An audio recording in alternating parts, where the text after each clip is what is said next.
I'm calling to order the regular meeting of the Ross Town Council for Thursday, March 9, 2023.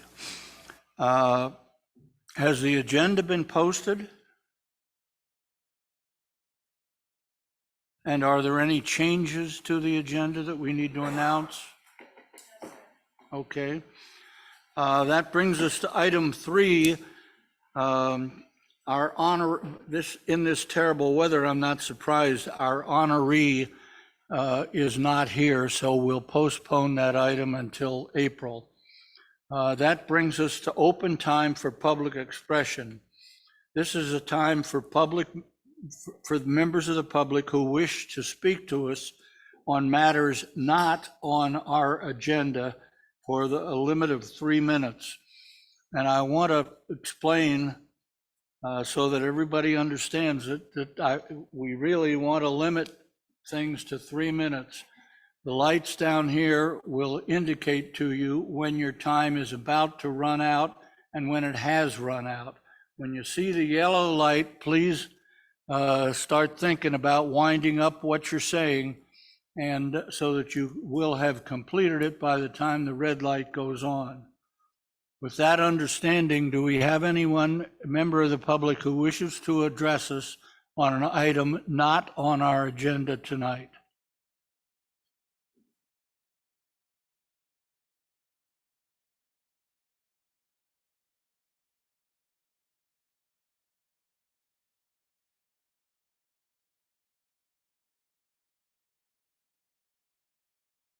There's no microphone up there.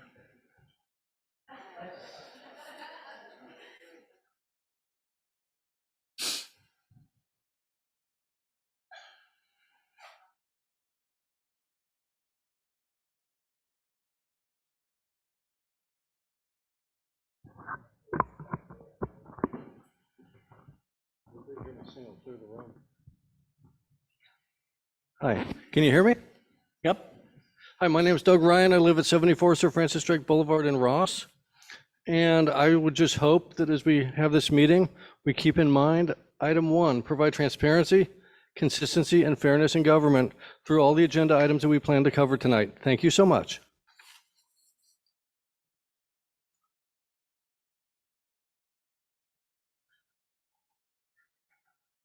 Do we have anyone on Zoom? Okay. Appears that we have no other members of the public, so we'll move to the mayor's report, which is as follows. Despite the National Weather Service's forecast for more cold and rainy weather through March, spring does arrive this month on the 20th, and with it there are many signs already present. Girl Scouts are out in their brown uniforms selling their delicious cookies. On March 22nd, Ross Rec and the RPOA will present an age-friendly breakfast at Crown and Crumpet with an expert on spring cleaning as the guest speaker. For those who have returned to their office, and no doubt those still working from home too, productivity will plummet as March Madness commences and men's and women's collegiate basketball teams begin competing for the NCAA national championships. Television viewers will be paying special attention to the Stanford women's and the men's St. Mary's team. And then at the very end of the month, our San Francisco Giants open the baseball team, getting acclimated to the new game-shortening rules. They open in perhaps the most iconic surroundings for that sport, playing the New York Yankees in Yankee Stadium. But when you come right down to it, the best sign of spring is the swelling buds on the trees and shrubs in our own backyards, parks, and open spaces. By the end of the month, we should have plenty of color. I hope you'll all get out and enjoy it. The next item on the agenda is council committee and liaison reports. Are there any such reports? Is this the place to report on that on this night? Yeah, why don't you? So last night at the Ross Valley Fire Board meeting, we agreed that to give staff direction to take a look at what a joint powers agreement with Central Marin Fire Department would look like, which was decided after considering the added expenses that might exist for a standalone fire chief and certain efficiencies in administration. So I don't know when they'll come back. I think they did say potentially at the April or May meeting, but we'll report obviously to you when we get that report. Yes. It wasn't a motion, but it was unanimous in direction.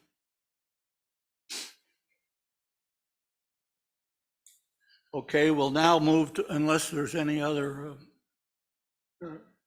committee reports, and I guess there are not, we'll move to staff and community reports, item number 7.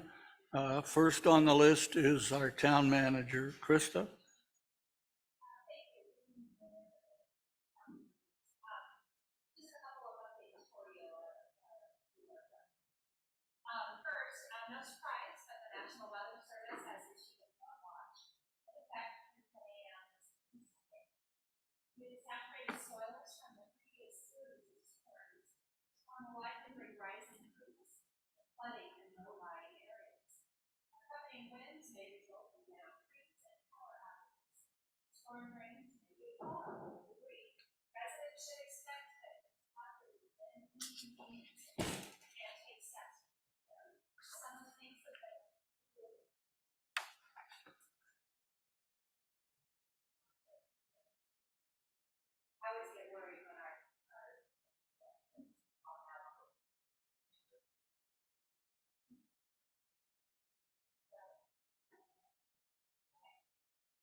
Oh, everybody wants to hear me. Come on.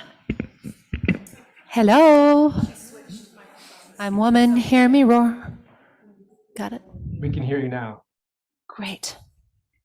Okay. Can I start? Is it okay? All right. So second item. In compliance with Branson's use permit, I received a letter from Branson's head of school, Chris Mazzola, requesting that the annual enrollment for the school be increased to a maximum of 370 students for the upcoming 23-24 school year. Condition of approval, number 1, states, in summary, the town manager, with the assistance of a transportation consultant retained by the town, shall review the annual monitoring report and either approve or modify the annual enrollment maximum for the upcoming school year. The town's review has been completed, and the findings indicate that Branson is in compliance with the conditions of approval, specifically that the school properly counted vehicle trips, and the resulting average daily weekday trip count of 484 was significantly less than the condition of approval limit of 912 daily vehicle trips. So based on this assessment, the town of Ross is in agreement that the enrollment maximum for Branson school year 23-24 is 370 students. Earlier this week, Branson held their spring neighborhood meeting. Town staff attended the meeting along with about 12 residents and Branson staff.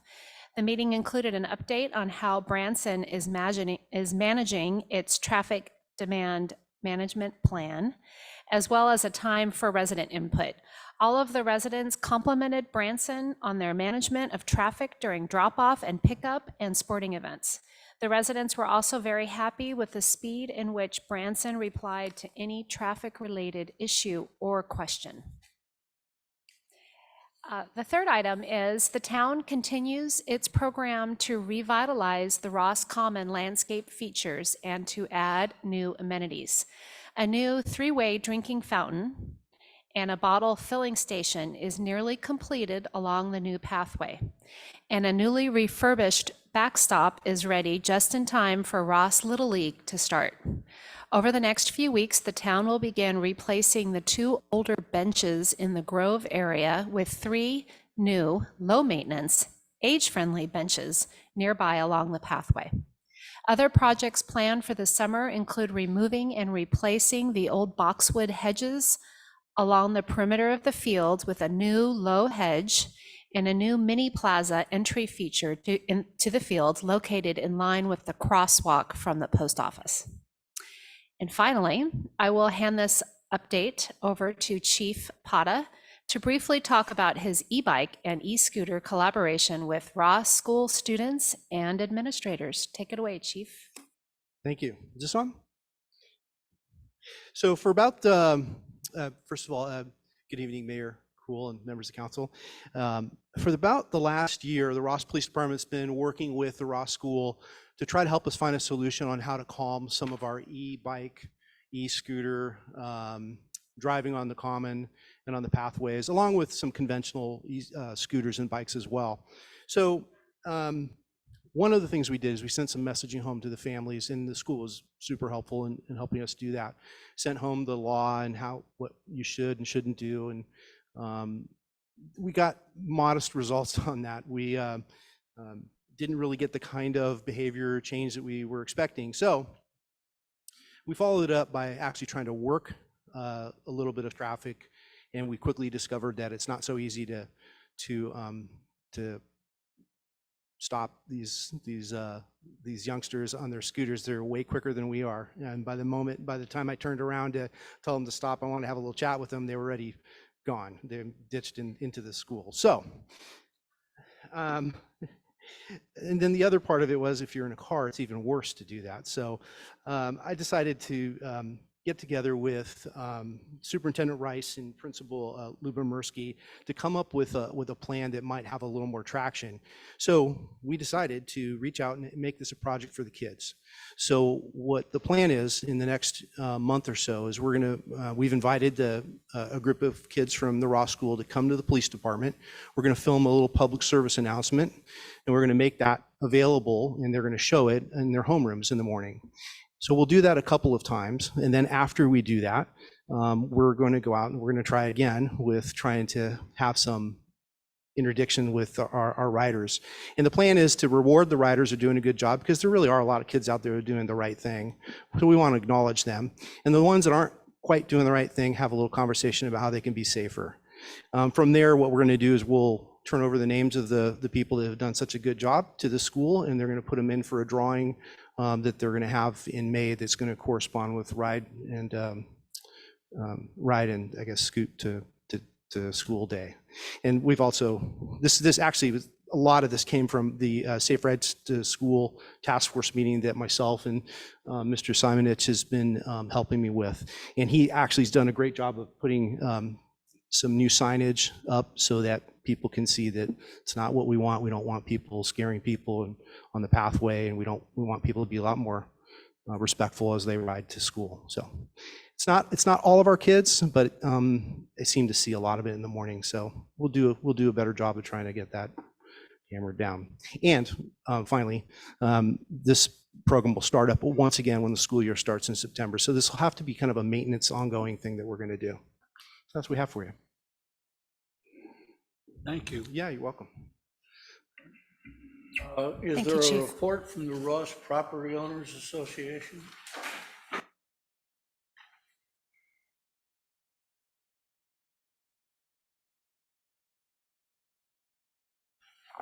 Not as tall.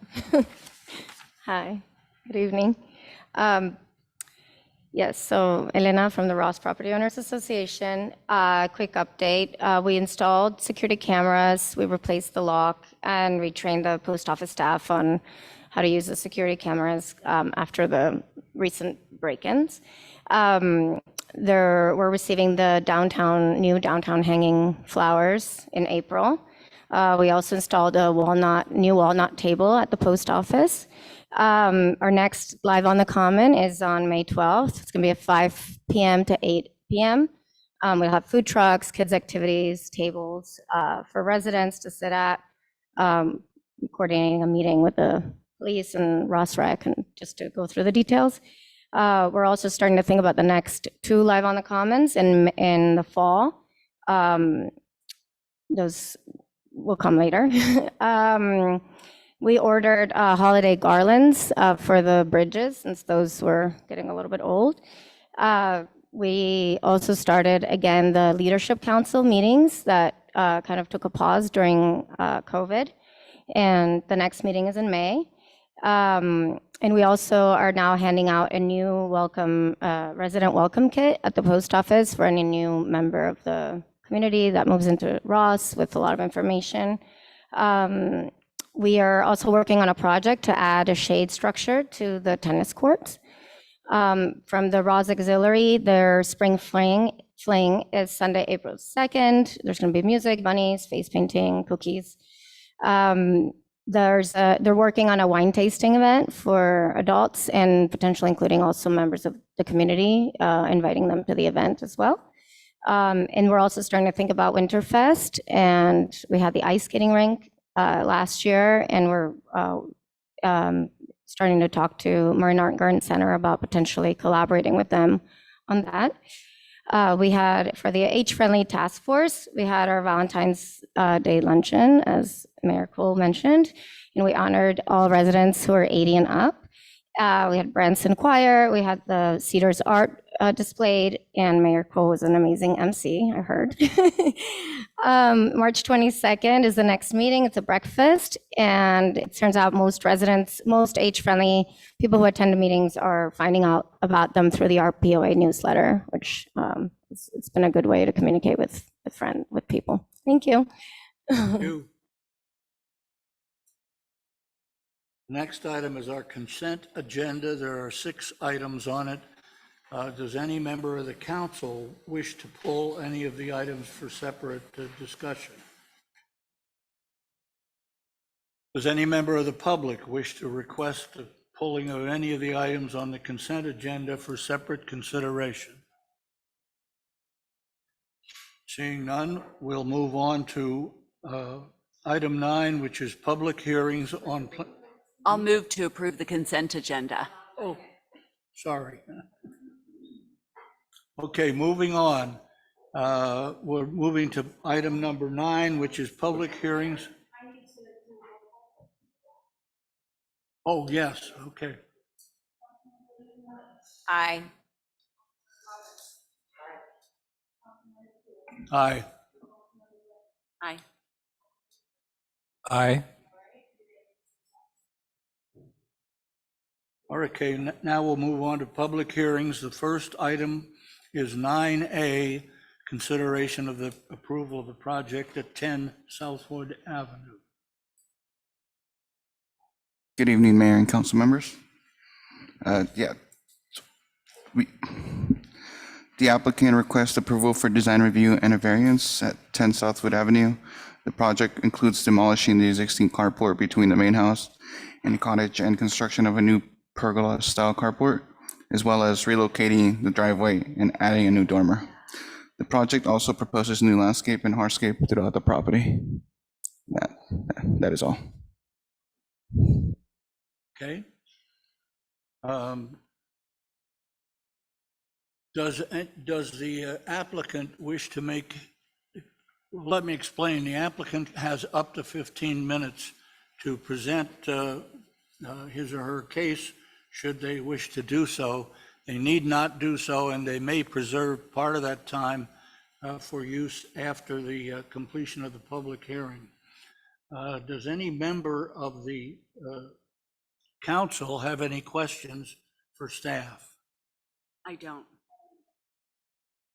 Okay. Does any member of the public have any comments? We're going to open the public hearing. And so does any member of the public have any comments with regard to this project? None on the Zoom? Okay, there appear to be none. So we'll bring it back to the council for decision. I should mention that Dr. Robbins has left because she is not allowed to vote on this item because she lives too close to it. So there will only be 4 of us making this decision.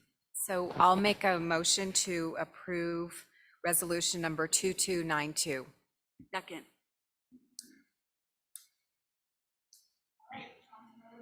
Aye. Aye. Aye. Aye.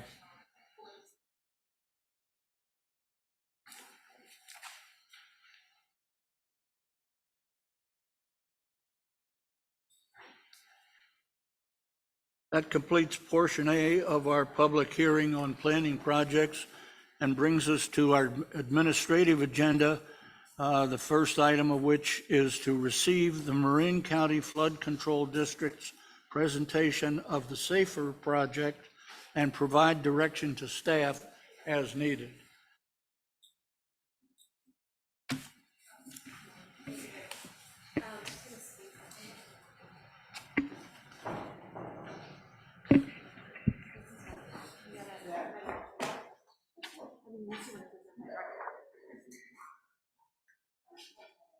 Oh, good point.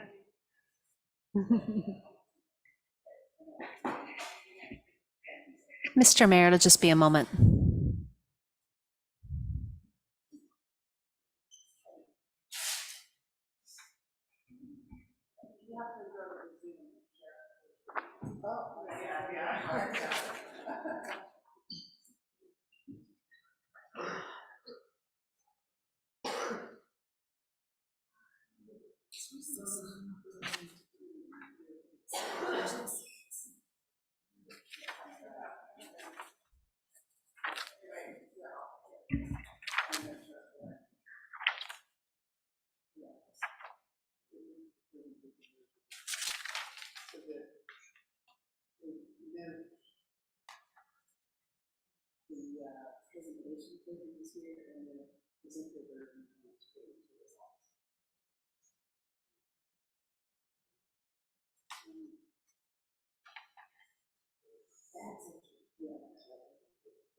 Right.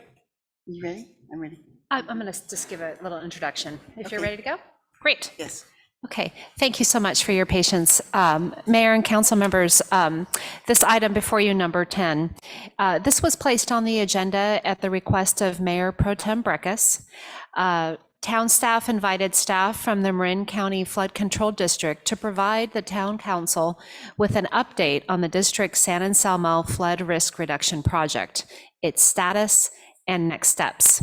This item is an update only, and no action is requested of the town council this evening. It's my pleasure to welcome Flood Control District Director Rosemarie Gaglione. Hope I pronounced Rosemarie's name correctly. Assistant Director Berenice Davidson, and Acting Division Head Tracy Clay. And thank them very much for attending the council meeting tonight on this very rainy evening, no less. It's my understanding that Tracy and Berenice will be presenting info on the SAFER project and on the district's much smaller project in Ross, which is includes the removal of the fish ladder. So take it away, and thanks again for being here this evening. Thank you. Thanks for asking me here. It's a pleasure to be here before the council members. Today, I'm going to talk about Building Bridge 2 and a brief introduction to the Ross Valley program in general. And let's see, I thought this is, no, I'm having technical difficulties. I can't get this. Oh, here we go. Okay, the Ross Valley program in general, some of our current projects that we're working on, and Building Bridge 2. In 2007, after the district passed a fee measure in the Ross Valley, it was in response to severe flooding that occurred in the 2005-2006 winter storms. These fees funded flood protection in the Ross Valley. We developed a work plan in 2012 that included many different projects to reduce flood risk in the valley. The work plan included multiple detention basins and channel improvements and removal of obstructions and habitat restoration projects. Unfortunately, many of these detention basins were removed in the response to public opposition or technical concerns. Memorial Park Detention Basin was removed through a public referendum at the town of San Anselmo. Phoenix Lake had some geotechnical issues with the dam, and Lefty Gomez and others were deemed infeasible for various other reasons. So this resulted in, when these detention basins were deleted, it's going to contribute to the need for added mitigations.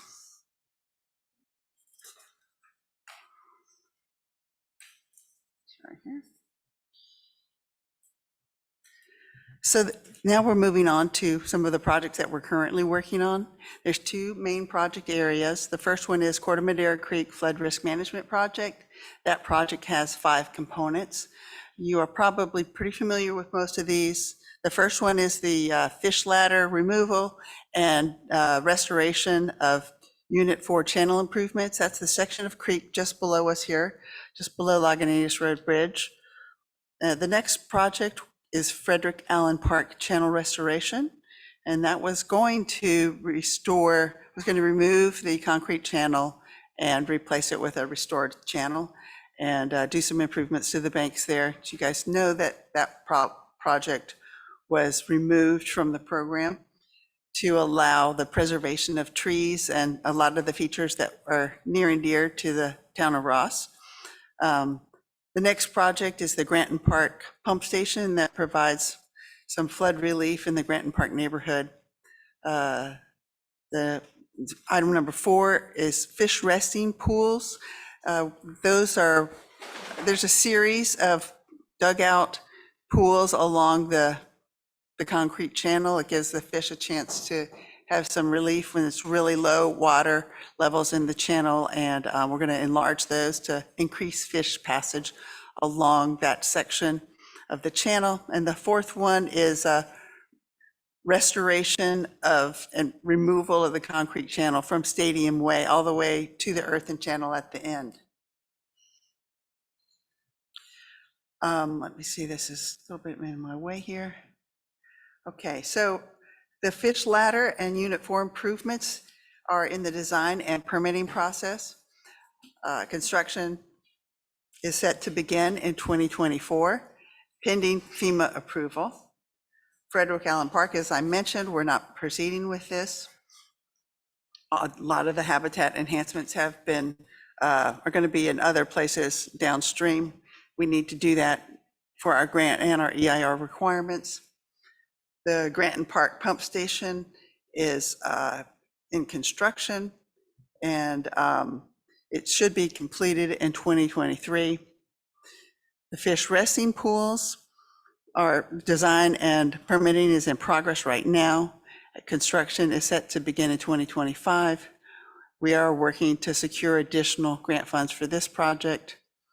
And the Stadium Way to Earthen Channel Restoration Project is also in design and permitting is complete, and construction, we hope to begin it in 2025, pending securing additional grant funds. And these last 2 projects, they are enhancement projects, and we are really hopeful they're well suited for grant projects. Moving on here to the SAFER projects. It's actually the San Anselmo Flood Risk Reduction Project. That's, we call it SAFER. There's two main components to the SAFER project. The first one is the Sunnyside Nursery and Flood Diversion Storage Basin. That is in Fairfax. And the other one is removal of Building Bridge 2. Of course, that's in San Anselmo. I don't know if everyone knows which Building Bridge 2 is, but I guess it was a French restaurant that many of you used to like. I don't know if La Par, that's restaurant. Okay, so this graphic here is excerpted from the SAFER EIR, and you can see that EIR shows decreased inundation depths to 470 homes, and 10 homes were completely removed from the inundation area for the base flood elevation. And we recognize that there are still 20 houses that are going to experience some increase in base flood elevation, and we are going to be working to provide mitigation where needed in accordance with all the ordinances and FEMA and EIR regulations and commitments that we've made.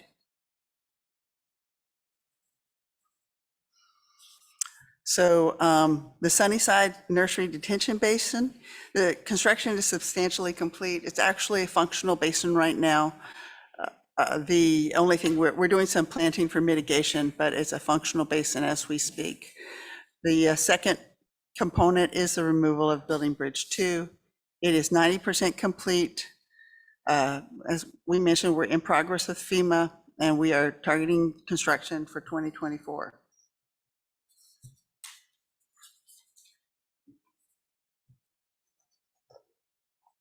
Sorry.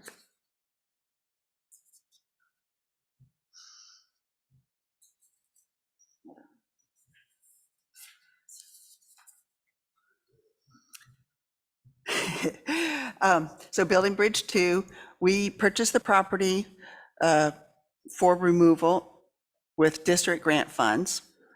And due to grant deadlines and safety concern of the structure, a baffle alternative was designed.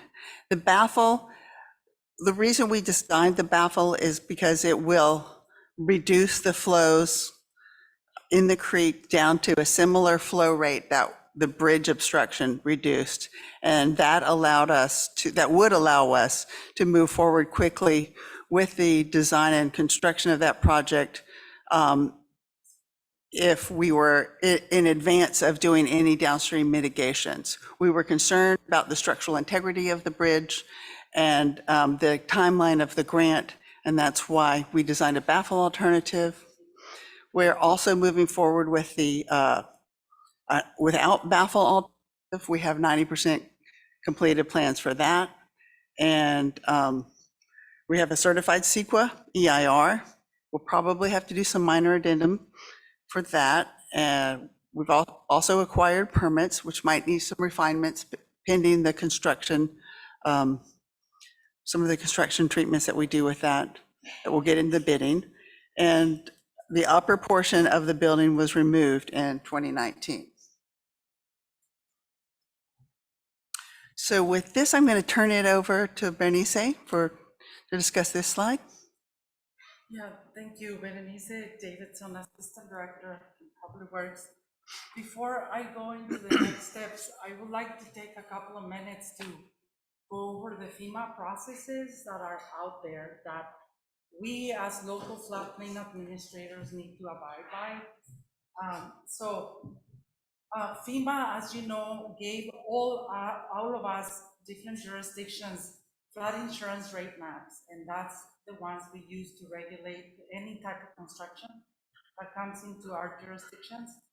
And FEMA used a model to produce those maps. And that model is what we call a one-dimensional model. And what that means is that it models the flows in the channel going in one direction. Water flows downhill, and that's pretty much the limit of the model. We have better science, we have better models, and we have a lot more variables that we can throw in models now. So the district used a much better model to do all of these studies. And so I'm gonna call that our model versus FEMA model. So we hired a consultant and they run a new model, our model. And the benefits of that model is that it not only uses the direction of flow in the channel, it has capacity to mimic the flow of water that overtops the channel. We were able to put in the model all of our storm drain infrastructure outside of the channels. So what we call that a two-dimensional model, because water in the model is able to exit the channel, enter our storm drain system, and eventually floats downstream. So why this in our opinion is a much better model, and because we can throw in our existing storm drain infrastructure. And how do I know it's a better model? Because we have high water marks in the ground when we experienced the 0506 storms. That storm was considered a 100-year storm. So these models are run to mimic the 100-year event. So this model gave us information that is more representative of what happens in this valley. It's more representative of our flooding situation when we had experienced those models. So we utilized that model and we did our EIR utilizing that model. That EIR was certified in 2018. So every jurisdiction, FEMA requires that they have a floodplain administrator. In the County of Marin and the flood district, I am the designated floodplain administrator, and I believe in the town of Ross, Richard Semenich is your floodplain administrator. And one of the obligations that we have as floodplain administrators is that we are required to share data with FEMA when we have better data than theirs. And in this case, we have a model that it's more representative of the risk of floods in this valley.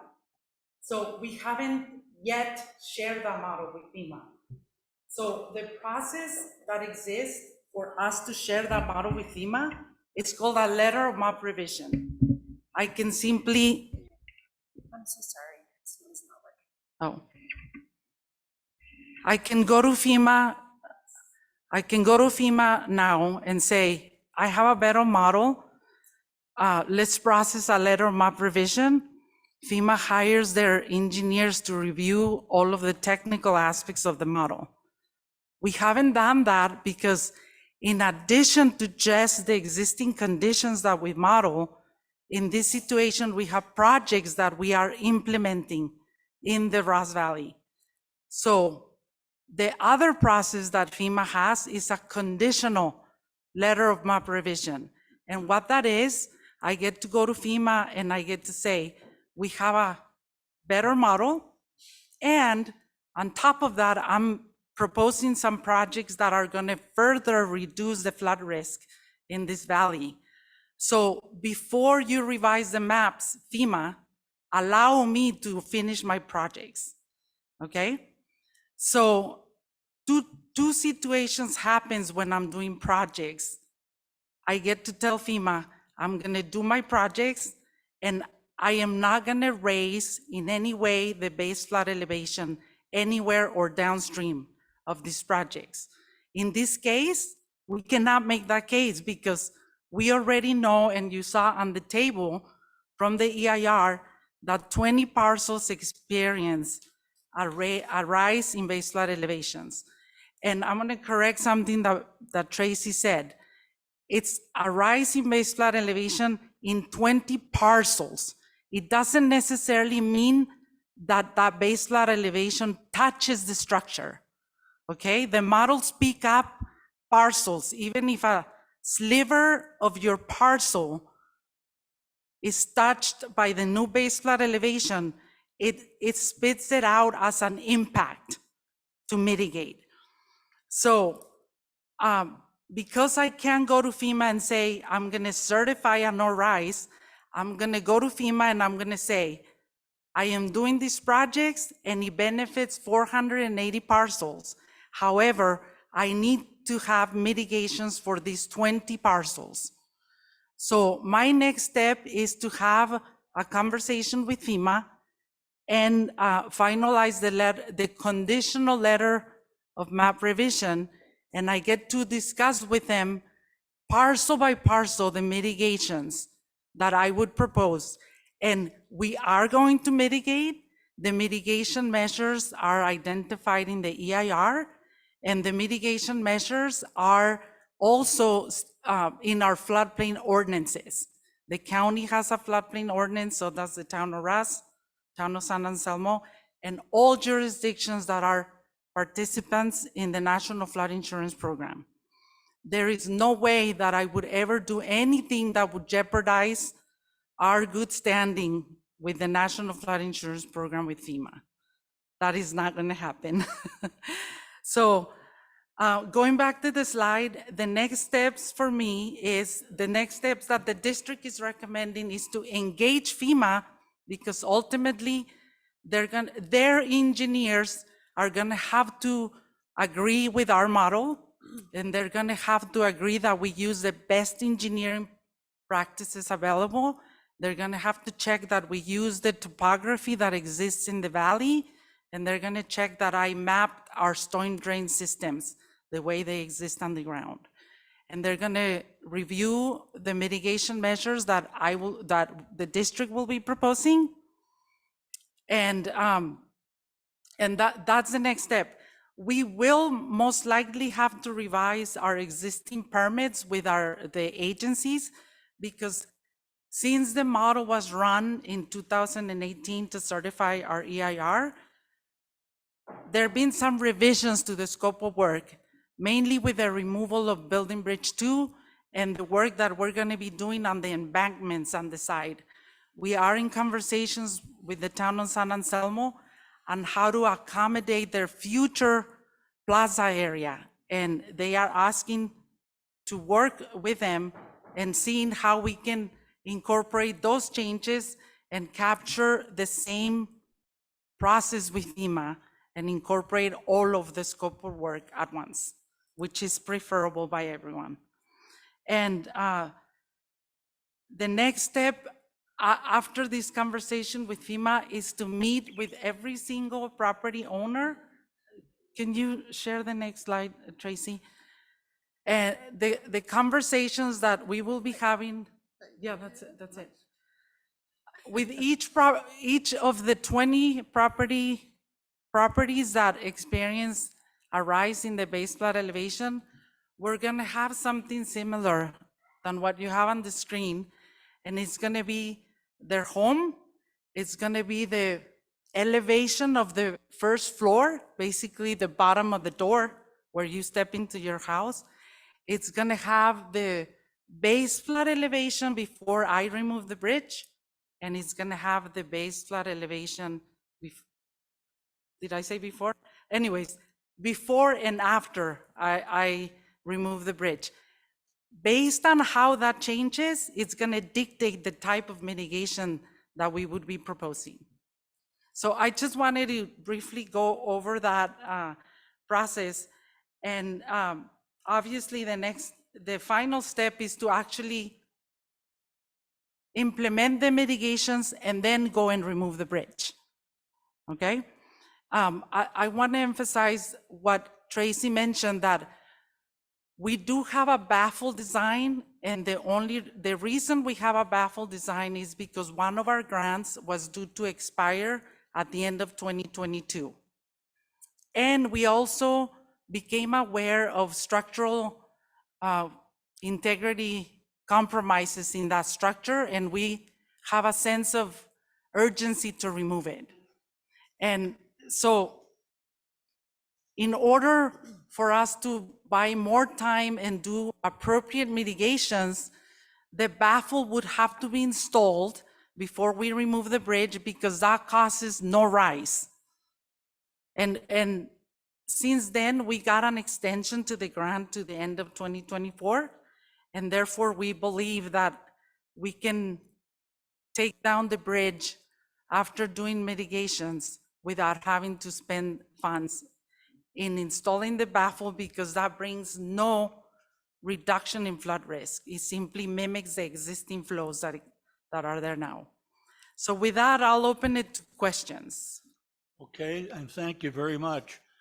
I want to ask you some questions that try to focus what's going on in what's going to happen in Ross, because obviously that's what we're most interested in.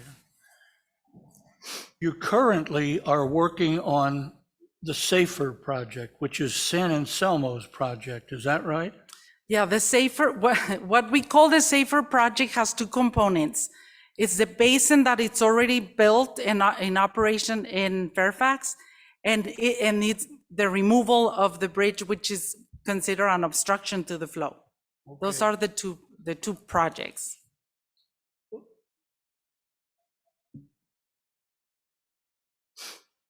As I understand, you don't need an EIR for the SAFER project? We did an EIR for those projects. That was the one adopted in 2018. And it's been approved by the Board of Supervisors? Yeah, it's been certified, yes. And as you know, Ross did a EIR in, I forget what year, seems like a long time ago. Is Ross's EIR, have you considered whether Ross's EIR is going to need something done to it in connection with what's going on now? Okay. Yeah, Mayor and Council, I think it was 2019 and 20, yeah, right at COVID. So 2020, we certified the mitigated negative deck for the Winship Bridge. The San Anselmo project was treated as a cumulative impact within our study. So we've already addressed whether or not that project happens, our EIR will not be impacted because we have addressed it as a cumulative impact. Okay, well, one of the things I'm interested in, I mean, these projects all hook up because they're all upstream or downstream from one another.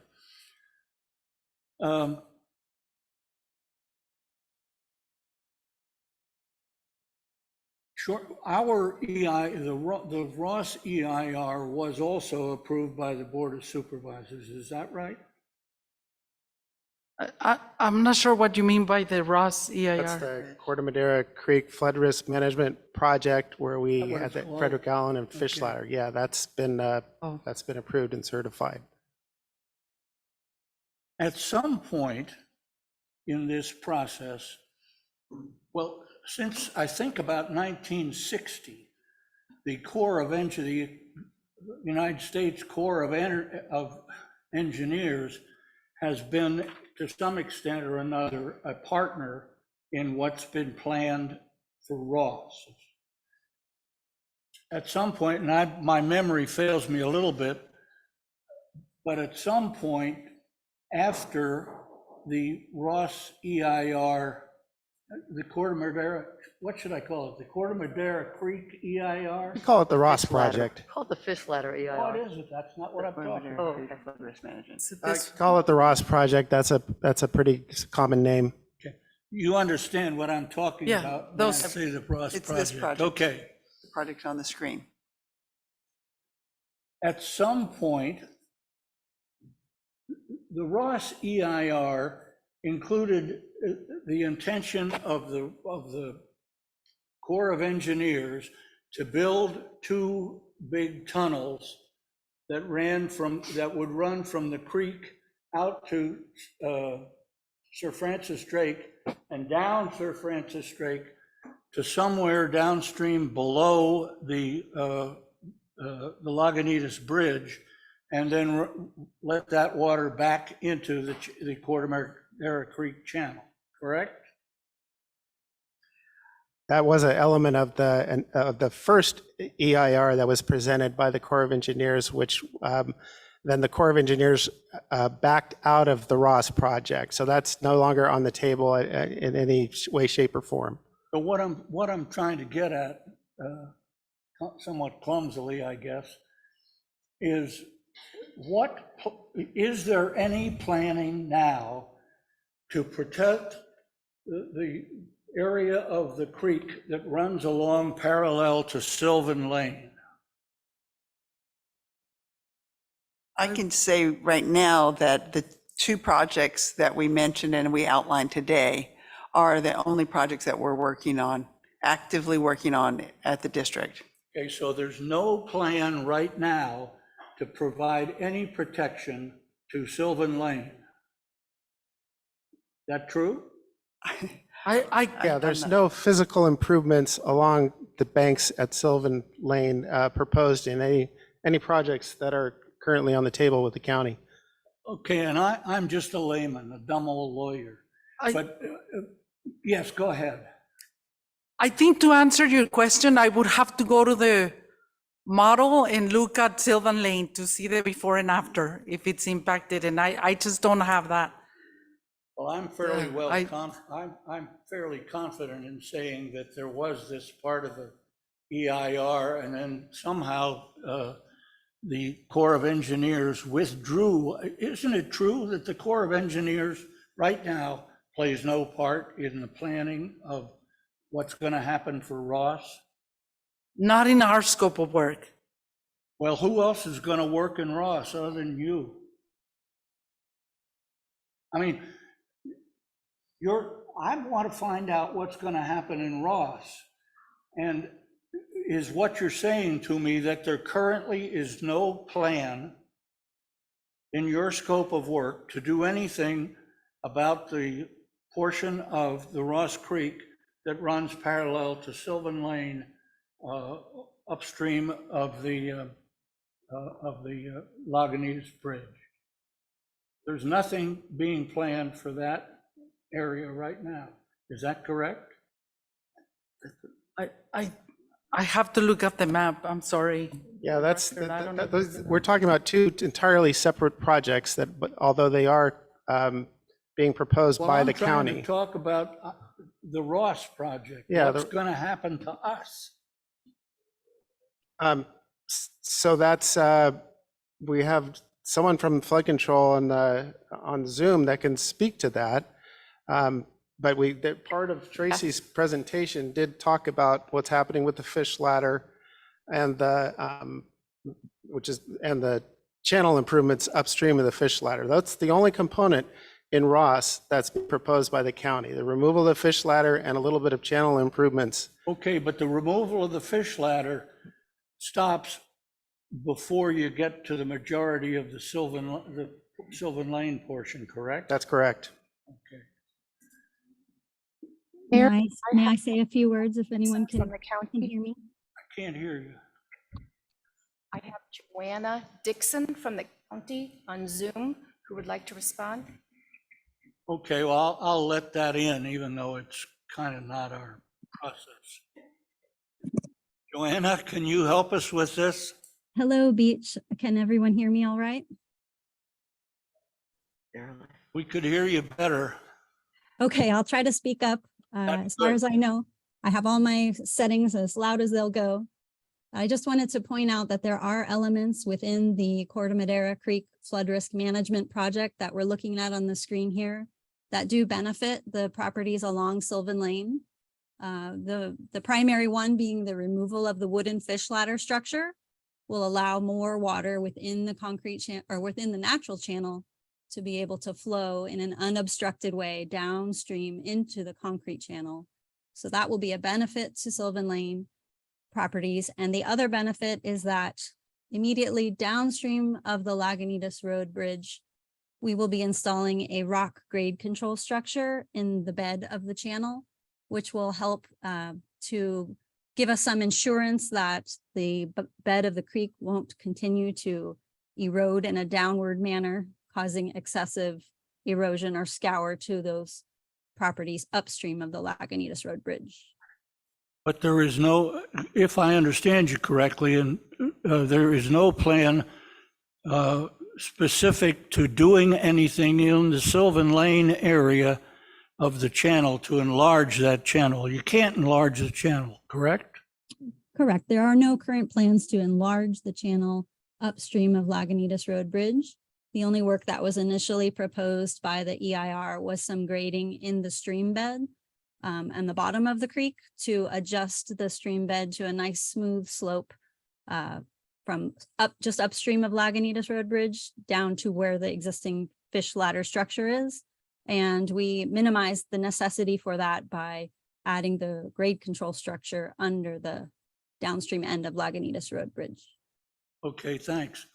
You're welcome. Changing the subject a little bit, are we going to have to do a new EIR for the Ross project?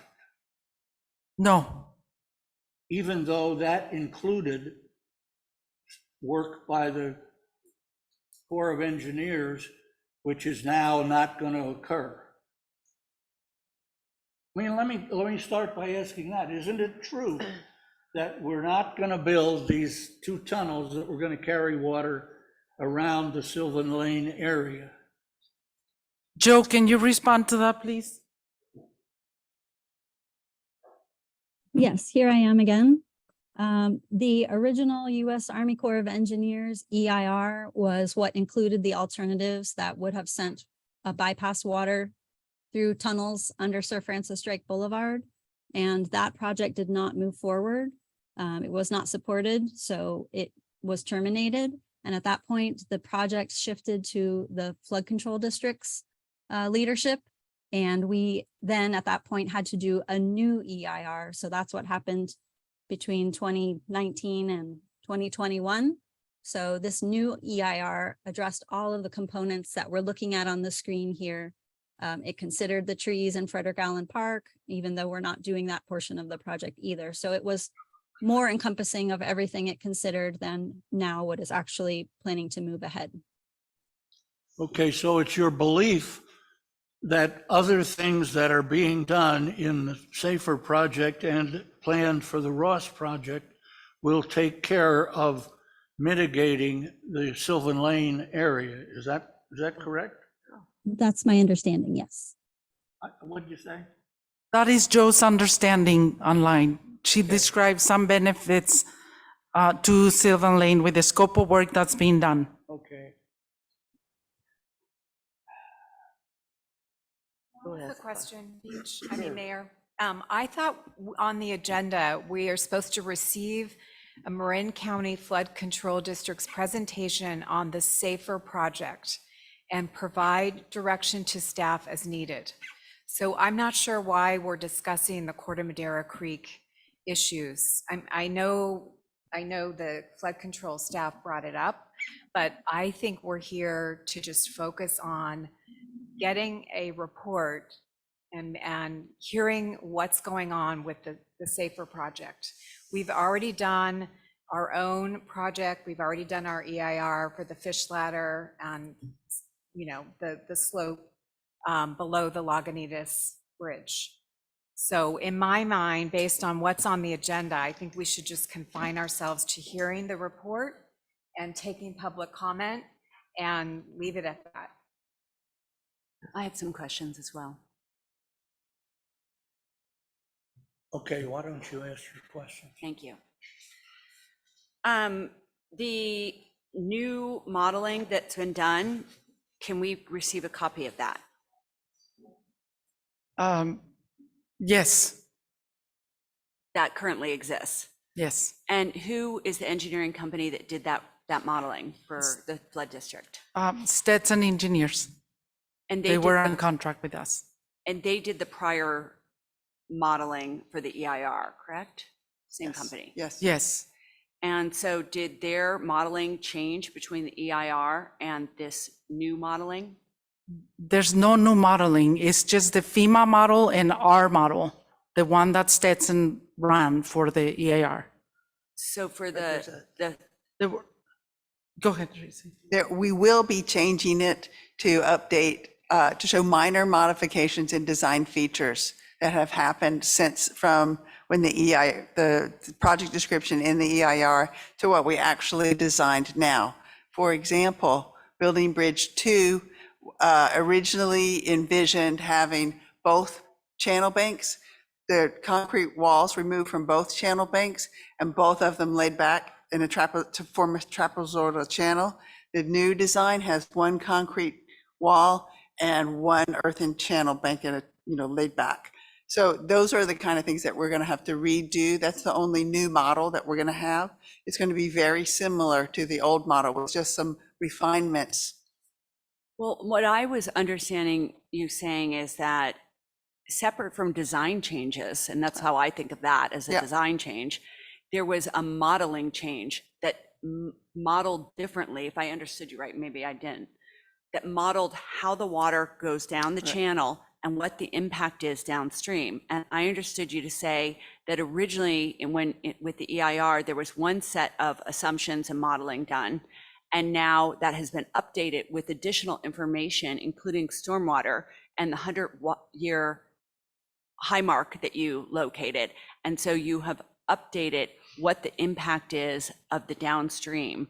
And I'm wondering, is that what we're calling the 2D modeling versus the 1D modeling? Yeah, And is that modeling available to us? the modeling is available to you, yes, but there's only two models. Is the FEMA model, the one they use to produce the existing flood hazard area maps that are effective right now? And there is the updated model, the new model that we used. And that model, as Tracy mentioned, that model can change. We can change features that went into the model.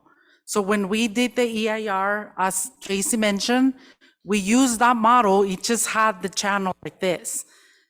Before we do mitigations, we have to reflect what is now the current design. The bank is no longer like this. We're gonna have to go into that model and show that we now have a vertical. So we rerun the model and see what that change in the cross section does to the base flood elevation downstream. May I add? It seems like there are two models. The first model is the FEMA model, and that's the one with the one-dimensional flow in it. The model that is our model, the one that we use in the EIR, that's the one that has two-dimensional flow in it. And I'm a little confused by the two-dimensional versus one-dimensional. I mean, it Okay. seems to me like Okay. the point is to figure out how much water stays in the channel and is coming down and the velocity of that, and how much is not going over the banks in San Anselmo, heading down San Anselmo, and then impacting properties through the San Anselmo area, because that's where the water, per the EIR, those were the properties that were going to be benefited. And so are you saying by tinkering with the design, you're changing the amount of water that flows down, and that potentially changes the amount of properties that are impacted? There were a couple of questions, I think, in that statement. The model that was in the EIR is the same model that we're going to change it from flat, sloped walls to one flat and one vertical and one sloped wall. And you're calling that modeling and not design? Because it seems like modeling is. The changes in design are reflected in the model. And so you that's what you would do, come out with either addendum to the EIR or supplement to the EIR with that design change. Because of the nature, this is a significant impact. The water surface elevation of these projects is a significant impact. And because of that, we need to look at this, and we're most likely going to do an addendum to look at any changes in water surface elevation and to see if they have any result in changed findings. And then But the other thing that's the nature of the revisions we're going to do to the EIR. And so then the other thing that you're planning on doing is not doing the baffle, because that was just because the grant was going to expire in 2022, and now you've got the funding through 2024. Is that That's that the other correct. thing? Yes. Okay. And I'm very glad to hear that you are talking about mitigation. How soon do you expect that you can tell the property owners that are affected what mitigation looks like for them? I haven't been able to get an exact date of when I'm going to be able to discuss this model with FEMA, but we are targeting in the next 2 months to be able to talk to the property owners. About mitigation and what that Yes. specifically looks like? Yes. Okay, and so do you know how many properties, I know it's 20 properties identified in the EIR. Do you know how many properties in Ross you're expecting to provide mitigation for? I have 20 on the list. Richard, I don't have the breakdown of San Anselmo and Ross's. Do you? But you'll be talking to all 20 in that Yes, timeframe. yes, Now, definitely. the other question I had is, in addition to flooding on a home or in a residence, there's these ancient retaining walls. I mean, you walk up and down the creek and there are retaining walls that from my childhood have not been touched. And I guess I'm just wondering and concerned that if we're increasing velocity of water, increasing the amount of water, what, if anything, is the flood district going to do about looking about impacts on old retaining walls that could be impacted? This was evaluated in the EIR, and it wasn't identified as a significant impact. And we don't think it's a significant impact, even with any changes that we're making. It's currently not in the scope of work to modify additional retaining walls other than what we have. Okay, I might have a few other questions, but I'll let someone else go. I have one I want to stick in before I let somebody else ask. I just have a comment. Well, let me just get one question in while I think of it, because otherwise I'll forget. Have you determined the order in which you're going to do these projects? I mean, are you going to do safer before you do anything for Ross? Well, there are aspects of the Corte Madera ones that we went over that are in various phases. You want to pull that up? I have it up right now. Oh, The top one says 24. yeah. So these 5 components of what you're calling the Ross area are in various stages, as you can see on the screen. And the timeline to remove the bridge, we would like to have that done by next construction season, 2024. So that's the timeline. And then once that bridge is removed, you will do the portions that are in Ross? Well, the portions in Ross are like the Granton Park pump station that was constructed last year. Right. And then we have construction to begin in 2025 for the fish resting pool enhancements. And Pending receiving funds, grant funds. and then Stadium Way to Earthen Channel restoration, that's also slated for 2025, depending on acquisition of more grants. Do you have a date for the fish ladder? We've been wondering about that. But it's behind the little image there, it says 2024. Oh, And we have funding for that. That's approved, and we're waiting for, we're actually going to use the same process for the FEMA approval that we determine through Bernice's conversations with FEMA for Building Bridge 2. What I can propose to have to come back to your council and have a more comprehensive, more detailed explanation of all of these components in this area, if you would like.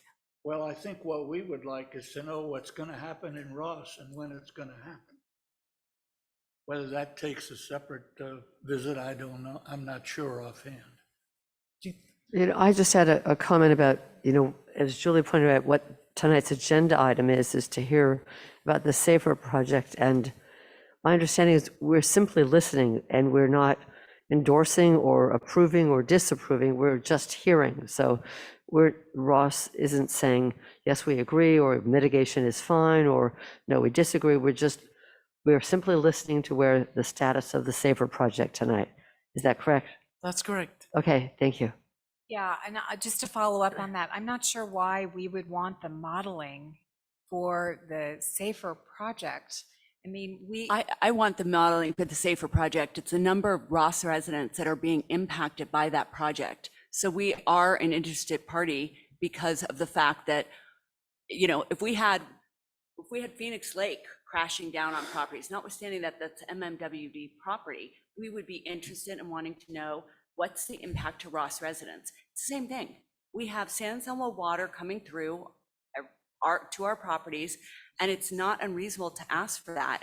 This is the first I've heard that we have new modeling, and I think it's helpful for our residents to get that information. Since 2018, we've been told that there's going to be a project with 20 homes that are being impacted, many of which are in Ross. Normally, when you are told that your property is going to be impacted, right there, you have a cloud hanging over your property. You go to sell, you have to disclose, hey, there's this problem coming down and they've been, in suspense, waiting for this information. I know there's been a pass the baton, so this isn't directed at either of you, but it's been very hard and unfair to our residents to, live with this project for so long without being told, what is the mitigation?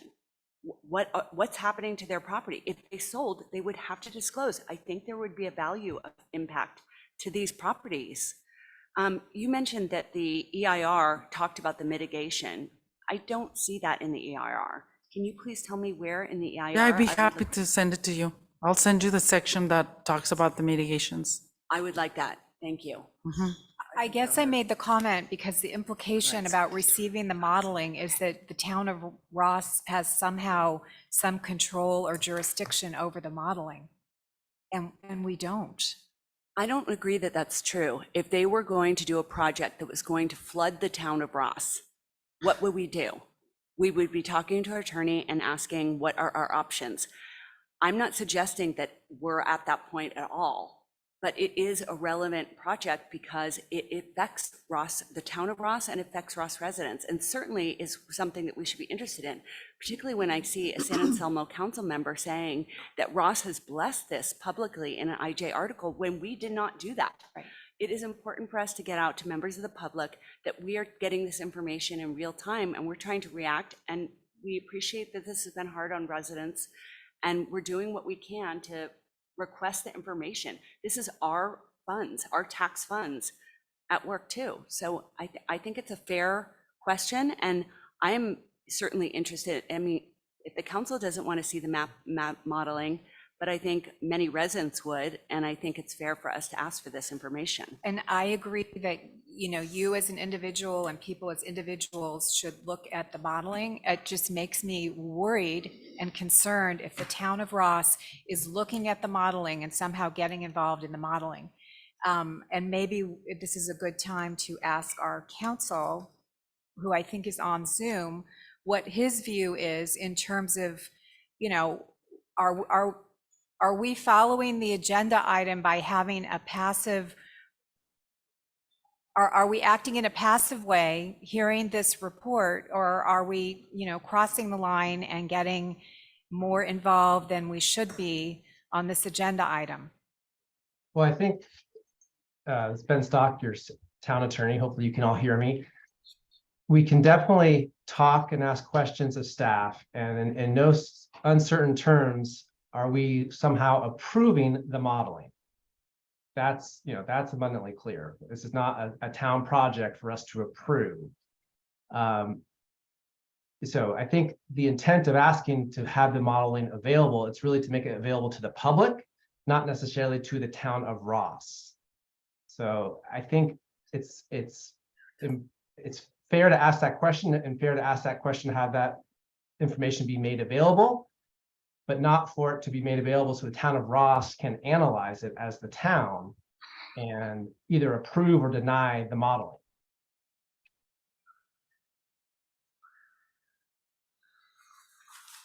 Okay, are there any other questions from any members of the council? Seeing none, we'll open the public hearing. Any member of the public who wishes to address us has 3 minutes to do so. Thank you. Good evening, Charles Goodman. Have a home on Sylvan Lane. First, I'd like to just ask 2 questions or have the council direct staff to get me 2 answers. One is in regard to the interior drainage that we have been talking about going back 40 years with the Army Corps of Engineers. They have never told us how many cubic feet of interior drainage comes off of Mount Tam and around that surrounding area. When Stetson did their report back in 2000, they never came up with the number for interior drainage. So I'm very interested in hearing how now the county has got all this new information and how that FEMA map might change when they have never studied that interior drainage. The second point is, I think I heard that when we talk about these houses that have a problem, that we're talking about the finished floor. And that's a change because there's a lot of people that have their mechanical, their electrical, their ductwork all under that finished floor. So we have to come up with some way of mitigating that. You just can't wipe that away. It doesn't go away. It's a problem. So let me thank you for that, and let me get on with my actual comments. So I have a house at the end of Sylvan Lane where Ross Creek joins Corte Madera Creek. The flood control district has left out all homes from the Winship Bridge to the Lagunitas Road Bridge. And thank you each for pointing that out. So we have homes on Sir Francis Drake, Sylvan Lane, and Shady Lane that are totally left out of this project. Now, the 20 homes that we're talking about, those homes are not included. No one has ever come to my house to talk about mitigation. So we're basically sitting there in limbo because we're not part of San Anselmo, and San Anselmo doesn't want to have anything to do with us because that stops at the Winship Bridge. Basically, Ross doesn't have anything to do with us because it starts at the Lagunitas Road Bridge. So we have this whole area that's not being protected. So San Anselmo, at this point, actually acts as a detention basin. And the water comes out in San Anselmo. It slowly finds its way down San Anselmo Avenue, Bolinas, comes onto Shady Lane, and then comes back into Corte Madera Creek. Well, we all know when we have these storms that come through, that creek fills immediately. Boom, it wants to go right up to flood stage. And then as soon as it stops raining, it drops right back down.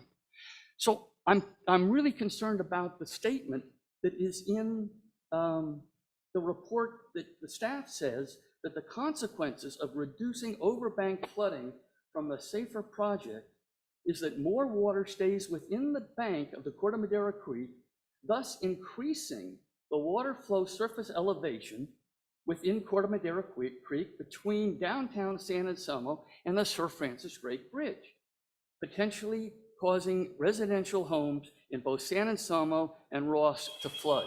Well, you're actually increasing the flow. You're going to put more water in. Charlie, your time is up. I know. I had several more things. Maybe I'll have a chance later, but thank you.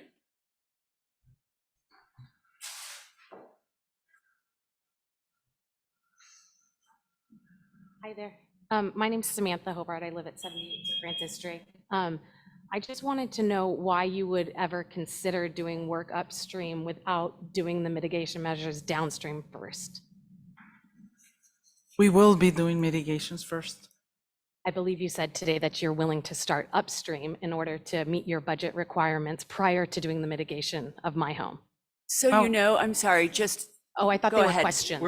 This is not a question and answer Okay, process. just comments. You can make comments. Okay, And if you include questions in the comments, I'm sure that the staff will hear them, okay. or we will.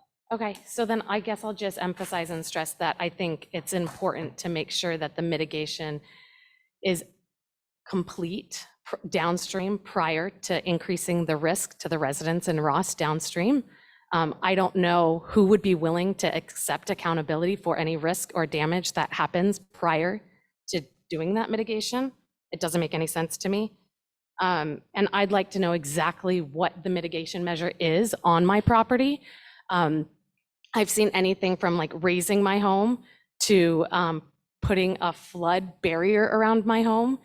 And my home's 100 years old. There's never been any water underneath the home ever. That's been inspected, and I don't want there to be water underneath my home. It lessens the structural integrity of the home, and it increases risk. And thank you to the comment about the finished floor, because what I've heard in the past is that it's acceptable now for water to go underneath my home and also touch the joists of my home. And we all know how wood works. The water just gets sucked up into the floor. And none of this is acceptable to me. And I would like to have the mitigation approved, not only by the town of Ross, but also me as the homeowner prior to any work being done upstream. Thank you. Thank you.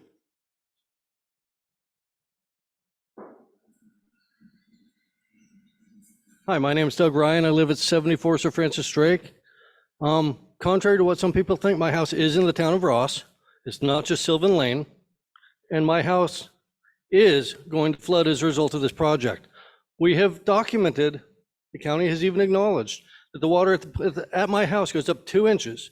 Although the former project manager said, quote, "That is not a significant impact to your house, so you don't need mitigation." I'm sorry if the county doesn't understand FEMA requirements and they should all just resign, very clearly. I'm sorry that the project manager sat on my deck, looked me in the eye and said it's a small increase in risk and you should just live with it. I'm sorry that the last time the project manager was out to my house, he said to me, "We could cut your house in half and raise half." That was his mitigation measure in October of 21. He has not been seen since, has not offered anything since. I find it reprehensible that the county is going through this. And one of my understandings, and we talk about the county or the town doesn't need to approve the flood modeling, but I believe the floodplain administrator of the town of Ross would need to approve any project that impacts any of the residents in Ross. And again, I am a resident of Ross. I know not everybody is quite fond of the barrios of Ross where I live, and that's okay. But that's where I live. And to sit there and say, well, the individual residents can do this stuff. No, I expect the town council to stand up, man up, and say, we're not going to allow the county to flood residents of our town without performing mitigation. And this idea of the baffles is a joke. To sit there and say it's going to be a similar impact. Similar is not exact. So if you're going to put a baffle into the creek, you're either going to put an inch more water here or an inch more water there. So if you do that, whichever side floods, you're going to get sued. And it's just, it's amazing to me that the county, how much? I'm not yelling at. Cool. It's amazing to me that the county can do this. As one of the council members said, a member of the town council of San Anselmo said he's been in conversations with the people of Ross. I've not been able to find any evidence that that's happened. And I expect the town of Ross to go back to that member publicly in the town council of San Anselmo and tell him, you never had any conversations with any member of our town. I would directly expect that, and if you don't do that, I'd be very disappointed, because that's what I would do if someone said, I talked to you and you agreed with me, because that's what that person said. I can't be much more clear than that. My home is going to flood. We know that. The county knows that. They have not proposed any mitigation. It's been 5 years. If I sell my home at a loss, I will be looking for compensation from somebody who's affecting the value of my house, and that's going to be the county of Marin. Thank you so much. Thank you.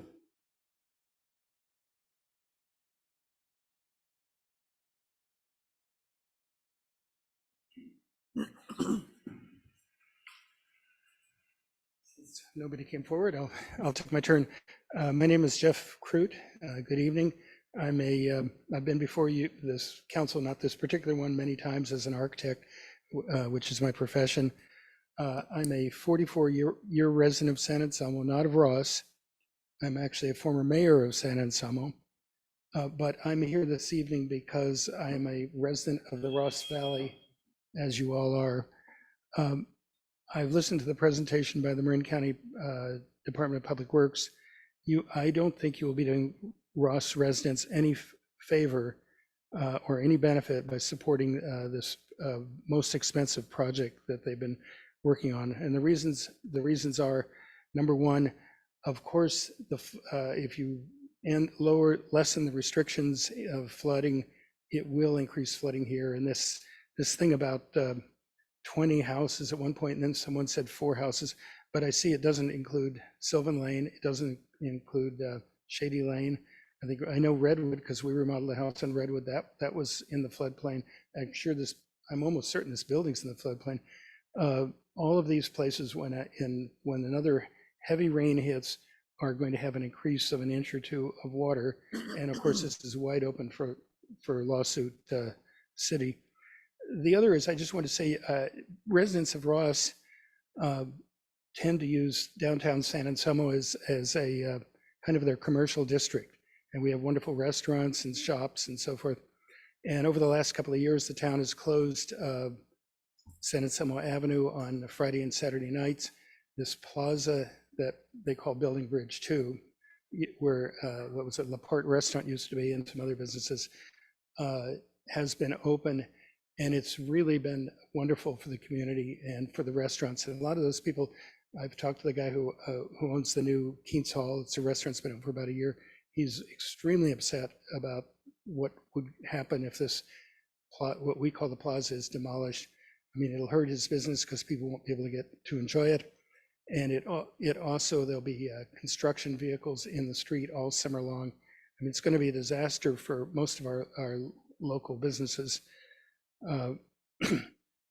So, and I know that you people are often some of the best customers for downtown San Anselmo. So anyhow, I would hope, I do want to mention one other thing. You know, the money in this thing it seems preposterous to me. They're talking about demolishing the plaza for something like $4 to $4.5 million. If they just left it alone, there were 4 engineering reports that kept fishing. One engineering report said it's fine the way it is. The others said there could be up to $300,000 worth of repairs. So $300,000 to repair it, $4 to $4.5 million to tear it down, to increase the flow downstream at Ross. It's just, the whole thing seems just utterly preposterous to me. And one other thing is, I've had my office on San Anselmo Avenue almost my entire career, since 1975. And I know the town very well. I know the people well. I ran and was elected 4 times to the council. People overwhelmingly support keeping this plaza, and I'll just leave it there. That was my time. Thank you. Thank you.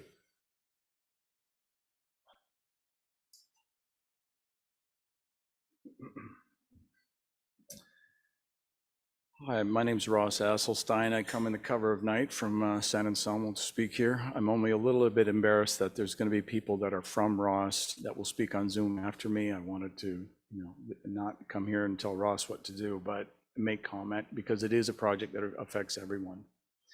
I was on the San Anselmo Flood Committee from 2010 to 12, and I'm one of the few that have read darn near every report that's been done. There's some people that have been focused on it that long. In 2011, we were told by district staff, not the people in front of you, that this was going to cost $100 million to fix floods. And the basic premise, the absolute rule was detention at the top of the valley, and you could only increase flow if you started at the bottom. And that was the rules. Because you can increase flooding on someone's property. And here we are today with, I think, what might be considered a loophole. I think that's unfortunate. I think you're all aware of these 22 homes, 20-something homes. And I think you're probably likely aware that all of them have a very thick file of paper defending their property, getting ready to defend their property. And they've spent the last 5 years being ignored. And that won't happen forever. So I'll leave it to the town of Ross. Thanks for you for letting me speak. Thank you.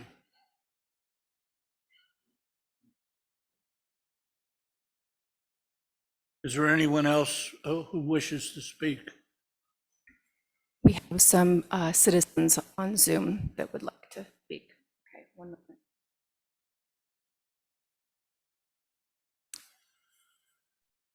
Foundation for Peace. Sorry, that's my work. Good evening. This is Diana Davis, and I'm here with my husband, David Bond. I am a homeowner in San Anselmo for 36 years and have been here for all the floods since the 1982-83 flood. I want also to address the demolition of Building Bridge 2, or as we call it, the Plaza. My husband and I have grown increasingly concerned that the flood district, Supervisor Katie Rice, and the majority of our town council are now committed to the demolition of the Plaza or Building Bridge 2. This appears to be another expensive and ineffective proposal, and we do not believe demolition will solve the Ross Valley flooding problem. Instead, demolition could cause flooding downstream, including in Ross, as you've heard earlier. This would be a very significant liability for our town as well as for the county, and it's very concerning. Since 2008, over $40 million of our property tax flood control fees have been spent on studies and reports, and we still have no effective flood control. To us, this is shocking fiscal mismanagement combined with a local government that is not listening to the community. Engineers who have examined the plaza say it can be repaired for, say, $300,000 or so. Demolishing it costs $4.2 million or more. And we do not believe there is an urgency or an emergency requiring demolition of the plaza. Engineers say it can be repaired.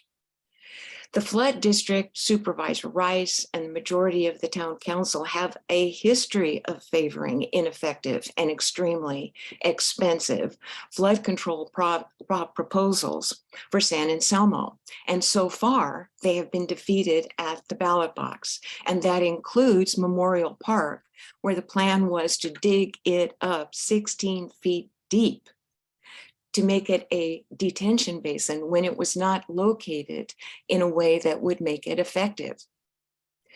Because we have lost confidence in the leadership and judgment of the flood district, Katie Rice and members of our own town council on this issue, we have joined a concerned citizens group and are organizing to fight the demolition of Building Bridge 2.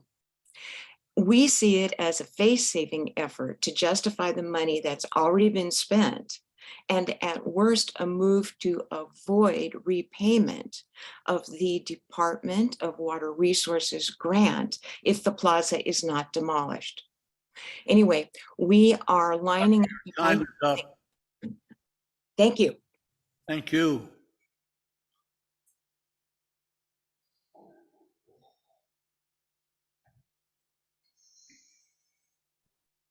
Hi. Ann Pulitzer. Hi, how are you? I'm Ann Pulitzer. I'm a resident of San Anselmo, and I wanted to thank the Ross Council and the county for allowing us San Anselmo residents to speak this evening. I came to hear this presentation from the county because I've been closely following this issue in San Anselmo, this removal of this bridge and of the flood zone expenditures for the last 5 years. And I was hoping to get some clarity on what was going on. And I am more confused than ever, I have to tell you.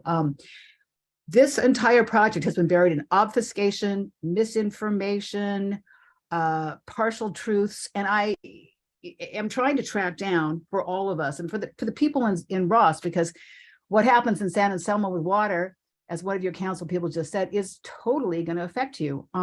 what the actual timeline for this project is. It's scheduled to begin in June of this year.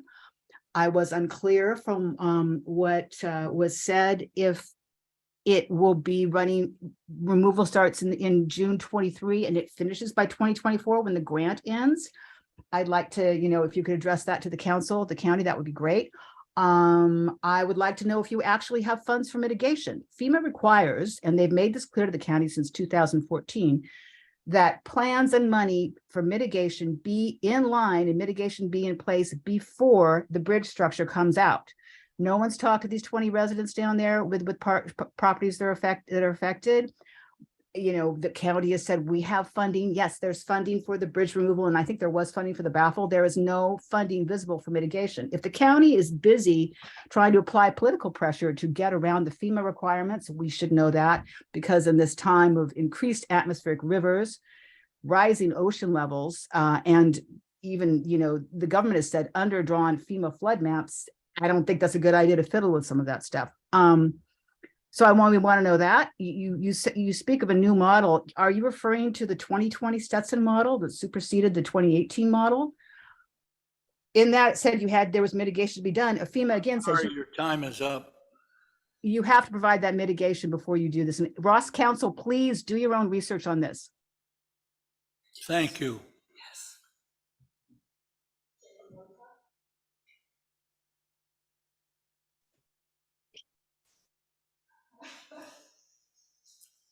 Hi, can you hear me? Yes. Okay.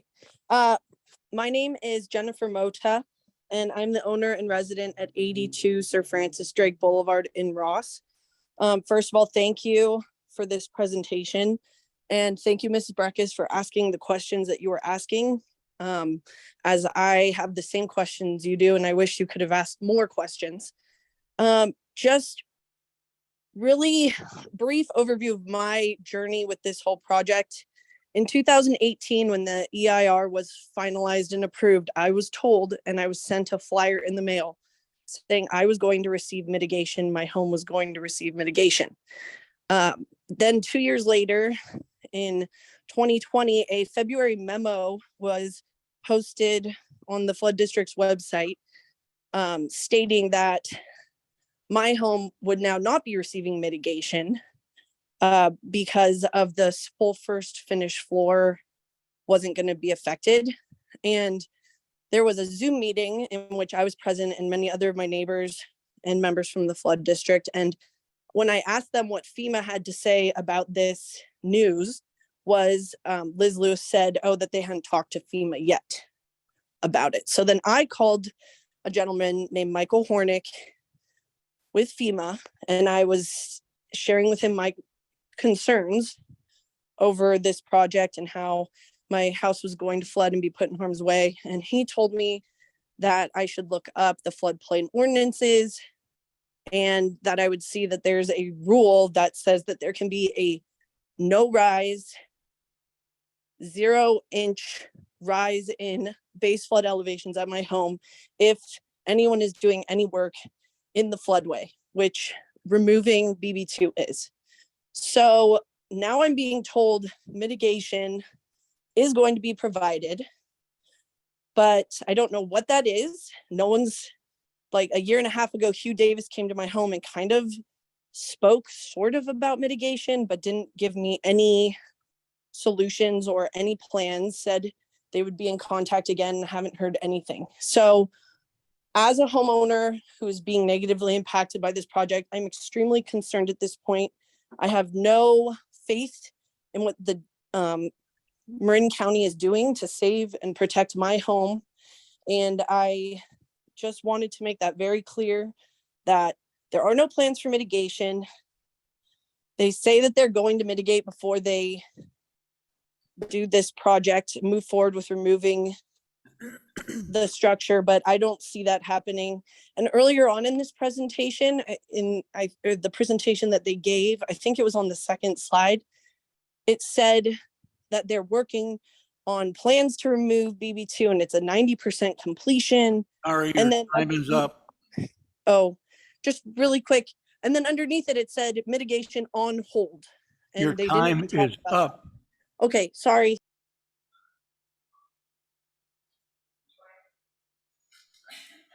Fran Farmer. Thank you. Hello, I am Fran Farmer and I live at 5 Laurel Avenue.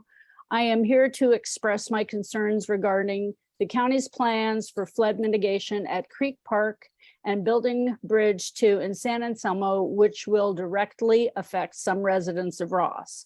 To date, as was earlier stated, the county has already collected over $40 million from taxpayers in the towns along the creek, and the county has already spent $35 million on ineffective ideas and numerous engineering reports with minimal results. The point of the county flood zone staff was to come up with ways to mitigate flooding that follow FEMA guidelines. However, they have not done that. Now, in an attempt to have something to show for the money they have collected, they want to remove Creek Park Plaza platform and demolish Building Bridge 2 and replace them with baffles. Removing the platform and Building Bridge 2 will increase the flow of water downstream, resulting in a higher likelihood of flooding numerous residents of Ross. This is not in compliance with FEMA. The baffles are not a guaranteed solution to mitigate flooding. Some Ross residents are still vulnerable to flooding if the creek overflows its banks. The platform at Creek Park has turned out to be a boon for San Anselmo businesses and residents. It is family friendly, especially for small children and elders, a place of community. Undoubtedly, some residents of Ross have been among the many people who have enjoyed the platform over the past 2 years. The county, led by Katie Ross, is claiming that Building Bridge 2 is unsafe and must be torn down, leaving a gaping ravine in the center of San Anselmo. However, repairing the bridge costs a fraction of what it would cost to tear it down and retains the current flow of the creek. Removing Building Bridge 2. Your time is up. Thank you. GEP. Yes, good evening. It's Carol Page. I have sent you a letter, and in the letter, you will see some comments about FEMA that I hope will prompt questions. One of the questions that you should be asking is that the blue slide that was up from the county listing the elements to be completed, the fish ladder, the resting pools, and the lower Corte Madera Creek are all pending FEMA approval.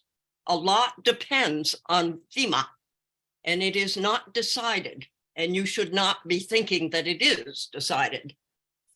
And another misapprehension that I would not like to have you be laboring under is that the engineer, Watkins, that the county says thought Building Bridge 2 was such a disaster, is the engineer who has done the most work on the bridge and feels that it could be repaired for approximately $328,000. Also, the natural channel in Ross is left unstudied, unreported. It is going to be facing increases from San Anselmo and also the pressure from downstream from tidal increase, which we all know is coming. I would like to remind you that the county is looking at doing work on Phoenix Lake for flood control. Please remember 1982, when all hell broke loose in the town because there was a release from Phoenix Lake at the height of the flooding. We don't need that ever again. You should be watching what's going on with Phoenix Lake. And lastly, the finished floor is absurd. It's unfair, inadequate, and you can clearly hear the Ross residents, as well as the San Anselmo residents, telling you that the county has not engaged in mitigation talk with them at all. So please be aware of these things and be asking these questions in your next round. Thank you. Thank you.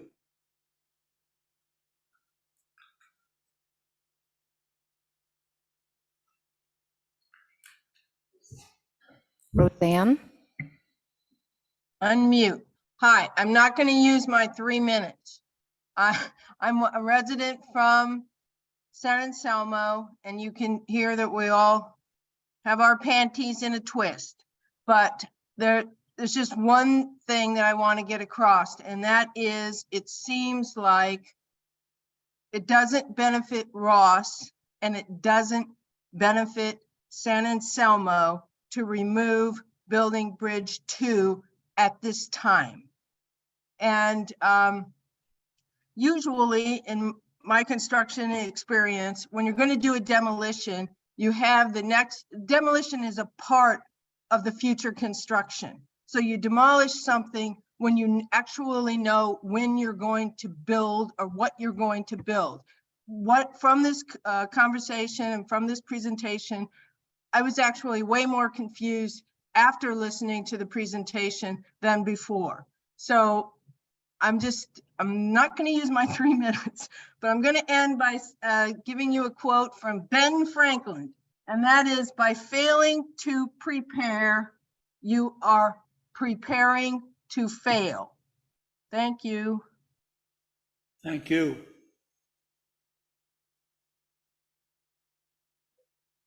John Crane? Yes, hi. Thank you for having me tonight. John Crane at 86 Sir Francis Drake Boulevard. And all I can say is thank goodness for FEMA.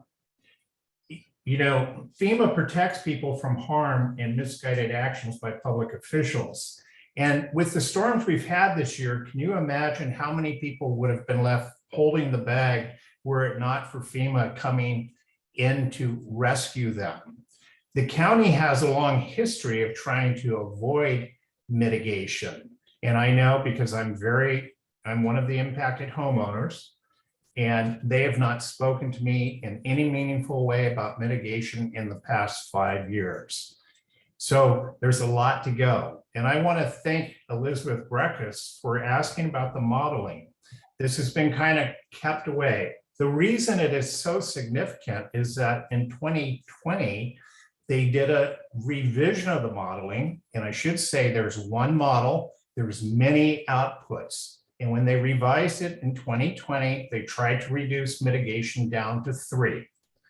It'll be very interesting to see what the new modeling shows and whether or not they're going to attempt to cut the number of homes that need mitigation via the modeling.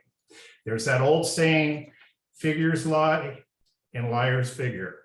And I hate to say it, but this was a very disappointing presentation. It is full of confusion. There's a lot that's not being said, and there's too much wiggle room here. That said, I want to give praise to one individual, Richard Simonich. He has done an excellent job reassuring impacted homeowners that this FEMA certification process will be adhered to. His knowledge and understanding of the FEMA process is invaluable. He sent an email recently regarding mitigation. The basic premise to remember that is in order for the county to do anything that raises the base flood elevation through Ross, FEMA requires, i.e. the town of Ross, to provide certification that no structures are located in areas which would be impacted by the increase in base flood elevation. All I can say is thank you, Richard. We appreciate you looking out for us, and thank you, Town Council, for protecting our homes. We love our homes as much as you love yours. Thank you very much. Thank you.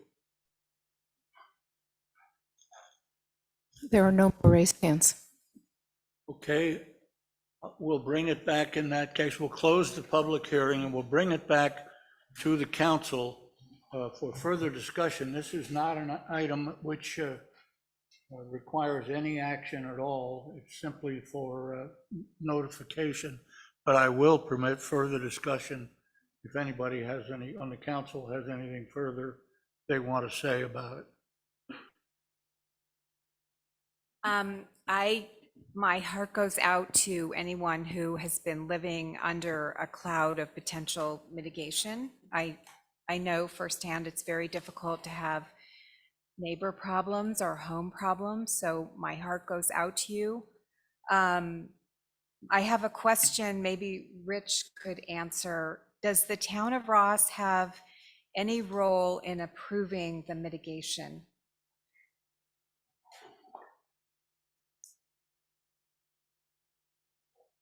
So ultimately, yes, it's like what John Crane just mentioned, that we as a council would have to authorize certification that the rise in the channel caused by the Safer project is basically not impacting any properties in Ross. So imagine that question, that certification, that question, that council item is going to come up here probably sometime this year. And it's, the straight face is, well, we're going to have to see what the mitigation looks like after the county and myself and San Anselmo meet with FEMA and figure it all out. So we have our own floodplain ordinances and our own position in the National Flood Insurance Program that we need to maintain, and we can't jeopardize that, as well as our Community Rating Service, our CRS standing. So we have a lot riding on making sure this goes correctly. So hopefully that answers your question. Anyone else have any, Elizabeth? Well, I do have concerns that, these projects go so far out, and my concern would be, what if this tax is not renewed? What if the money was not available to complete the project? I'm not putting it out there for you to answer, because I don't know that you have an answer, but it's just a concern that, we want to make sure if there's a project that's started, that it gets completed, not just, the project itself, but mitigation and any of the related projects that assumed, hey, this is going to be done, and then there's going to be this.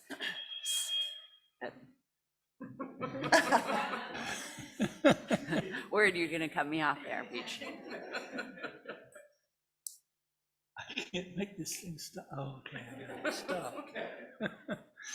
Is there anyone else on the council who wishes to make any comment? Bill? Just a quick one. Obviously, a lot depends on mitigation, what is being proposed. I am hearing that the funds aren't available for mitigation, at least the type of mitigation that many feel is appropriate. And there is a concern that the mitigation that is proposed won't be adequate, partly because the funds aren't there. And I don't know that that's really been addressed, whether the funds are available or what funds are available. And maybe this isn't the time to do that, but I think this is going to be a major issue going forward. Once this is assessed and we see what might be required, can it be paid for? And then we have this grant that is going to now expire in 2024. So anyway, that's my Any concern. other comment? If not, we'll close the item. Are members of the council interested in a short break? The other thing is, what do you think about moving up the two public hearings? Well, first of all, are we going to take a break? Sure. Let's take about Sure. 10, which will bring us back at, What about 5 minutes? all right, 8:05. We'll resume.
We're going to resume our meeting.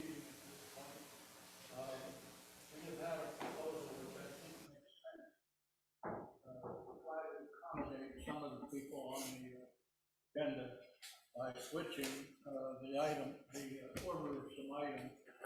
We're going to take number 14 and 15. We're going to take number 14 and 15 now, and then we'll go back to number 11.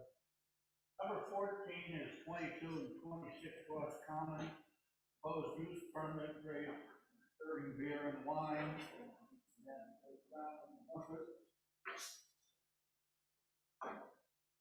Go back up.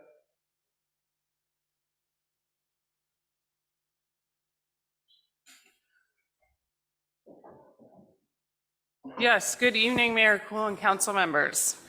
The project site is located within the local commercial zoning and general plan land use designation in downtown Ross. Accordingly, the general plan states, the downtown area is home to an eclectic variety of retail stores, restaurants, and professional offices. The town encourages the community to support these businesses in order to maintain their viability and to sustain a timeless country village appeal to the downtown area. Tonight, Crown and Crumpet is requesting a use permit amendment to allow the sale of beer and wine to be consumed on site at their existing cafe. Consistent with use permit 285, the amendment would specifically allow for the on-site sale of beer and wine. The proposed use permit amendment would allow the business to serve beer and wine during their normal business hours from 11 to 4, Tuesday through Sunday. There is no expansion of hours of operation with the on-site sale of beer and wine. Additionally, there will be no increase to the number of employees. As noted in the staff report and resolution, staff finds that the sale,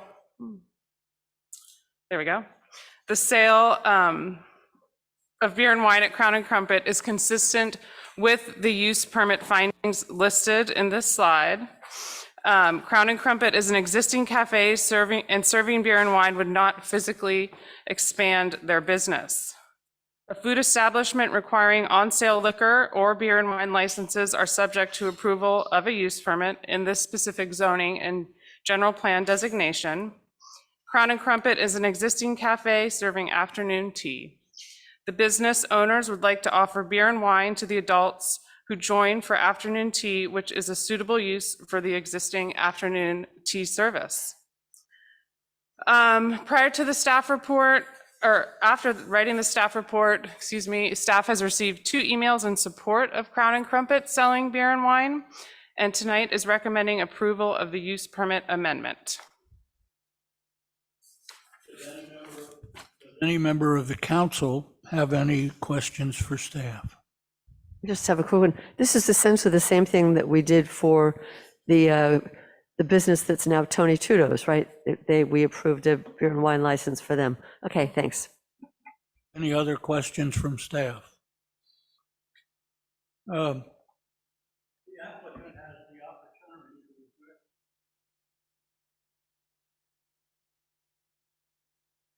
Not necessary that they.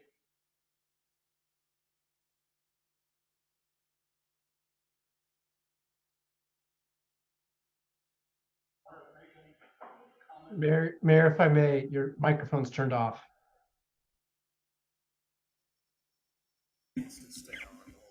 It keeps going off. Okay. No, if you want to talk, you got to come up here.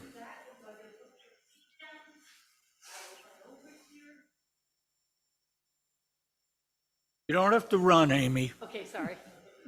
Good evening, everybody. Can you hear me? Okay.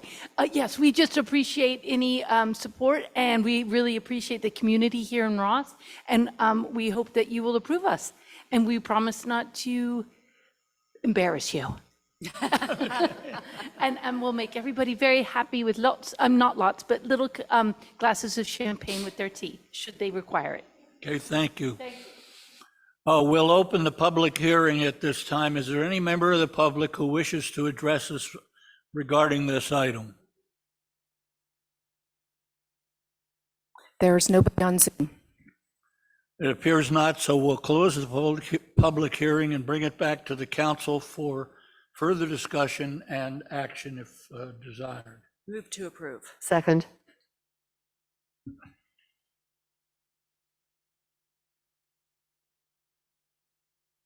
Sorry. Councilmember McMillan? Aye. Councilmember Robbins? Aye. Councilmember Cool? Aye. Councilmember Breckus? Aye. Councilmember Kircher? Aye. Unanimous passed. Schubert. We'll now take up item number 15, which is 41 Poplar Avenue Design Review and Variance. Good evening, Mayor Cole and council members. The applicant requests approval of design review and a variance for the property located at 41 Poplar Avenue. The project proposes to lift the existing two-story single-family residence 4 feet 3 inches above its existing elevation in its current location in order to raise the living space out of the floodplain. Currently, the ground floor of the home floods. The project includes expanding the second-story deck and removing the existing stairs. A new rear porch is proposed below the new second-story deck, which will encroach into the side yard setback, requiring a variance. The ADR reviewed the project at the February 15th meeting and recommended that the project complied with the design review, guidelines, and criteria.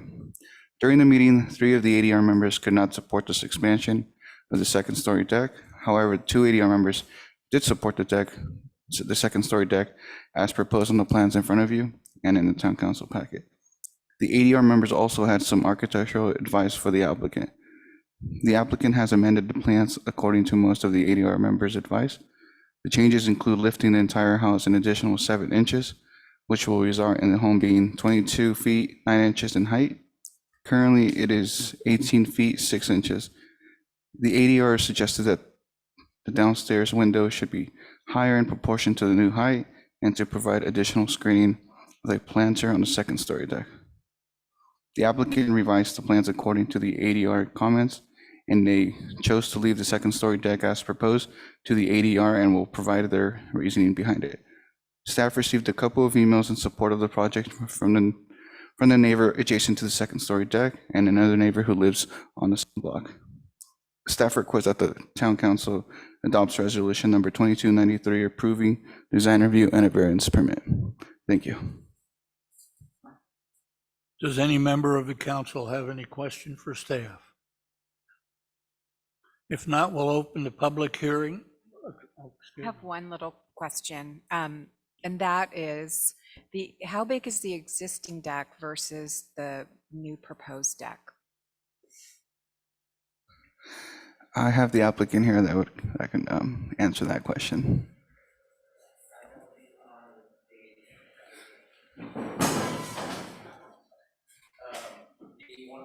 Well, hold on till you get up here.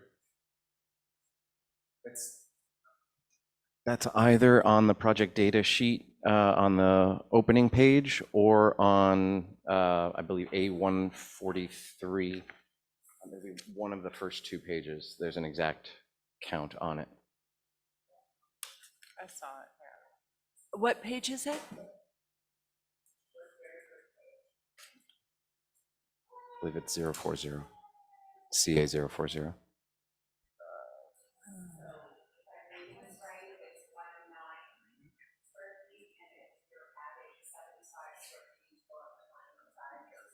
That sounds about right. Yeah.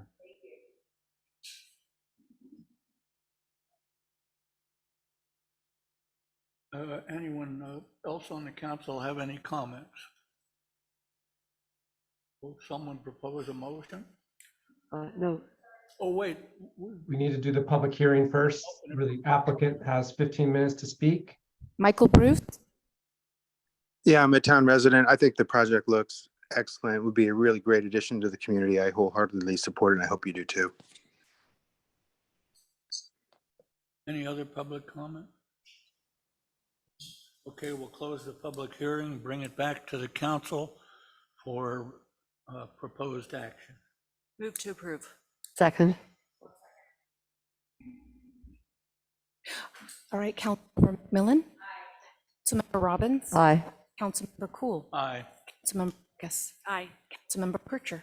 Aye. All right, pass unanimous.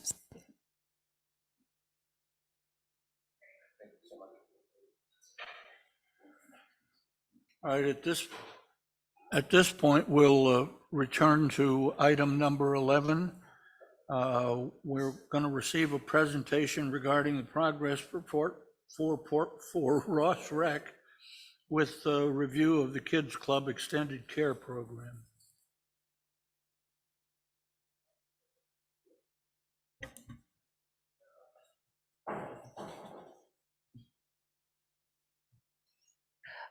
While our recreation manager, Maureen Borthwick, is just getting set up, I'd just like to just briefly introduce this item.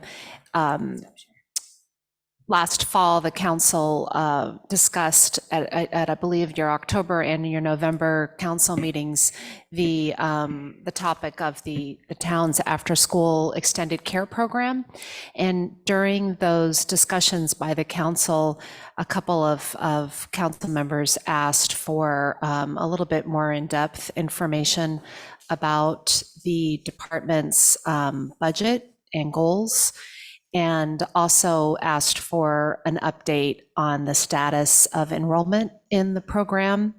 So, and also asked for regular updates on just what's happening in the department. So with the arrival of Maureen in mid-January, she and I have been working on this as a kind of a threefold update on Ross Recreation, some of the new things that she's been working on and has planned for in the future, a little bit more budget information, and then the item that we're looking for specific direction from the council tonight concerns the extended after-school care program and plans for, so because we need to plan for next year. So are you ready, Maureen? So this is Recreation Manager Maureen Borthwick. Thank you, Krista. Appreciate it. Thank you, Mayor, Mayor Pro Tem, and members of Town Council for having me here tonight. The item for you, as Krista said, is a presentation regarding the progress report for Ross Recreation with specific review of the Kids Club Extended Care Program, which we call just Kids Club, and provide direction to staff regarding the future of the Kids Club program. During this presentation, you'll hear highlights about recreation programs for both kids and adults, Ross Age Friendly, field rentals, town events, town court key sales, court maintenance, a brief update on the intermittent community use of Ross School exterior restrooms, a status update of the after-school extended childcare program, Kids Club, the status of the department's revenue and expenditures, and our goals for the remainder of the 2022-23 fiscal year. So I'm going to start with meeting the recreation team. These are the people engaging in the community, running programs, and performing behind the scenes administrative duties. In our office, we have 2 part-time staff, Janine Wagner, who is a recreational specialist, Mallory Barron, a recreation specialist as well, and 2 part-time Kids Club staff, Laura Lydecker, who is our recreation leader for Kids Club, and Kiara Ortiz, who is the recreation instructor working with Laura for Kids Club. Additionally, we have 2 part-time staff running after-school programs and summer camps, who are Sandrick Jackson and Jean-Marc Schaefer. The recreation staff does everything in their power to provide the best programs at the best times for the best community. To date, we have over 2,100 registrations for kids classes alone. We acted on earlier registration, opening dates to increase registrations and provide earlier childcare relief to parents. This allowed staff more time for administrative duties and has been well received by the community. Excuse me. Due to demand, we added a new spring program called NBBA Basketball Skills and added other new summer camp programs such as Learn and Play with TGA Golf and NBBA Basketball K through 2 camp. We're also planning and preparing to bring back the father-daughter dance this May. Lastly, we have implemented a new TOTS class for ages 1 through 4 called Little Angels Circle Time with local independent contract instructor Wendy Calderon. For our adult classes, this was a new major initiative of the department, a new major initiative of the department is the growth of the adult and senior program. It's currently succeeding. It's doing quite well. We have seen over 180 new participants in adult programs this year. Prior to 2022, the adult program consisted of tennis classes and adult basketball, and has slowly grown to include wreath making and qigong.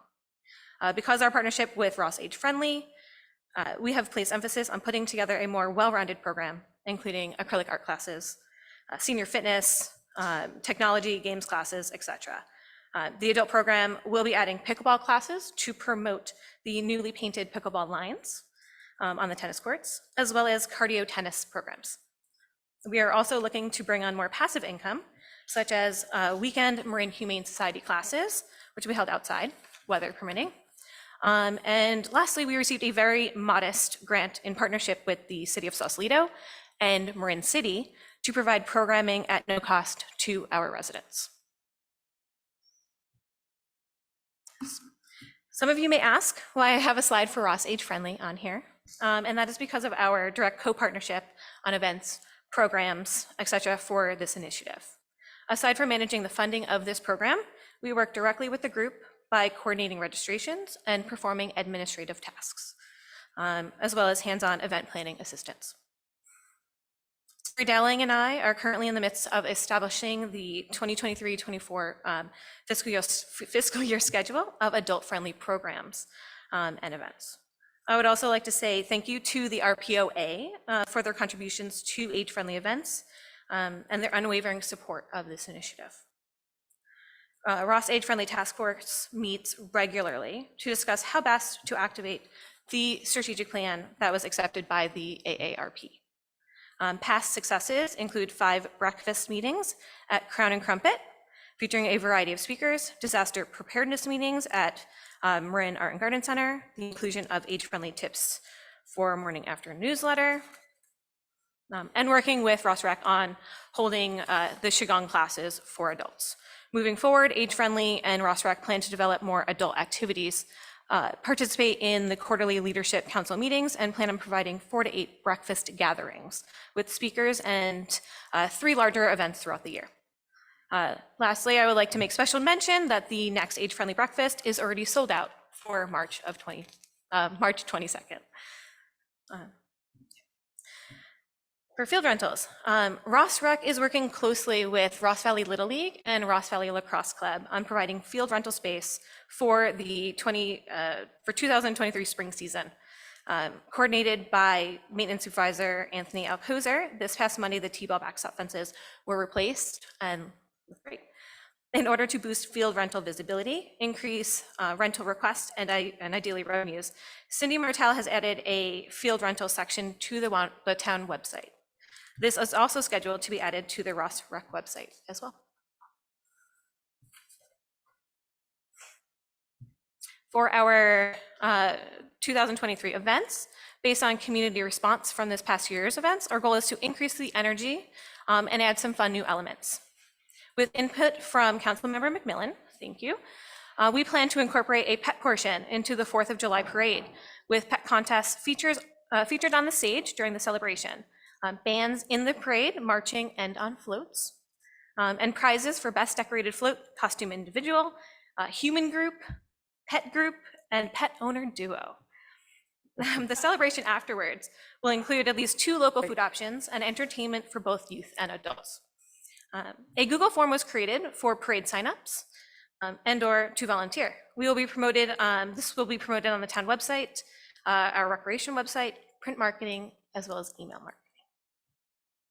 The town co-sponsored events with RPOA, which are Live on the Common and Winterfest, is set to kick off on May 12th. The Ross Town Dinner is set for Friday, September 22nd, which is also the first day of autumn. The ticket prices of this event is recommended to modestly increase to $12. And that's in order to account for a higher cost of equipment and then the added element of entertainment, which is, so after dinner is done, all guests will be invited to enjoy a swing dance instruction from Jasmine World Dance from 7:30 to 8:30, set to a live swing band. So we're gonna have fun. Last year, we sold approximately 350 tickets and are looking to increase sales for this year. Our tennis courts. Tennis courts continue to be maintained, and we receive modest revenue from the sale of our tennis keys. Coordinated by Department of Public Works, 4 pickleball lines and portable nets will be added to the left court. Once completed, it's expected that key sales will increase. Pickleball classes for youth, adults, and seniors are being formed with an organization called Pickleball Organized. So for the intermittent community use of Ross School exterior restrooms, this program has brought value to the community with little maintenance and little costs associated. The cost of this program is not expected to exceed $3,000, which is roughly 38% of the total funds approved for the program. The budget in the coming year will be reduced to match the current costs. After checking in with Superintendent David Rice and Town of Ross Chief of Police, Chief Pata, we plan to continue funding this program for next fiscal year. As of the end of January, the Recreation Department has brought in over $630,000 in revenue. We expect to end the year with around $750,000, which is about $15,000 below our budgeted revenue. The adult program is doing great and has already exceeded expectations to date with almost $30,000. Kids classes are doing well, but looking to end the year in a deficit. We believe this is due to the deficit of the Kids Club after school extended care program, changes to a major summer program, where the instructor is running fewer weeks than expected, as well as limited space for added enrichment classes at Ross School. To account for the class program location restrictions, Ross Rec staff has moved classes outside, that is weather permitting, and has contacted St. John's Church, who currently just can't accommodate our needs. Additionally, Ross Rec staff has attempted to run programs at Marin Art and Garden Center. However, the costs of this were too high. As of the end of January, we currently have spent $417,611 in expenditures across all areas. We expect to remain within budget at the end of the fiscal year. However, it is important to note that the true cost of operating the program is not reflected in the department's estimate. Routine expenses necessary to operating the programs, such as town services, accounting, legal services, and information technology services, have not been allocated to the department. Excuse me.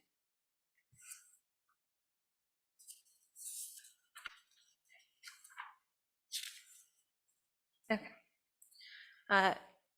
The Kids Club, the after-school extended care program, Kids Club. This was restarted on January 9th after extensive marketing efforts. As of March of 2023, there are 21 kids enrolled, with 15 of those kids enrolled for partial weeks. Regardless, our staff with Ross Recreation, we continue to promote the program through biweekly Ross School e-newsletters, print marketing, the town's morning after newsletter, and word of mouth, trying to get more kids enrolled in the program. Staff members do their best to keep kids active, engaged, and having fun, regardless of how many kids are in there. We continue to meet quarterly with David Rice, Superintendent of Ross School District, to info share and stay connected regarding Kids Club and rec programs in general. Ross School has been helpful in promoting the program. However, no new registrations have been received since the start.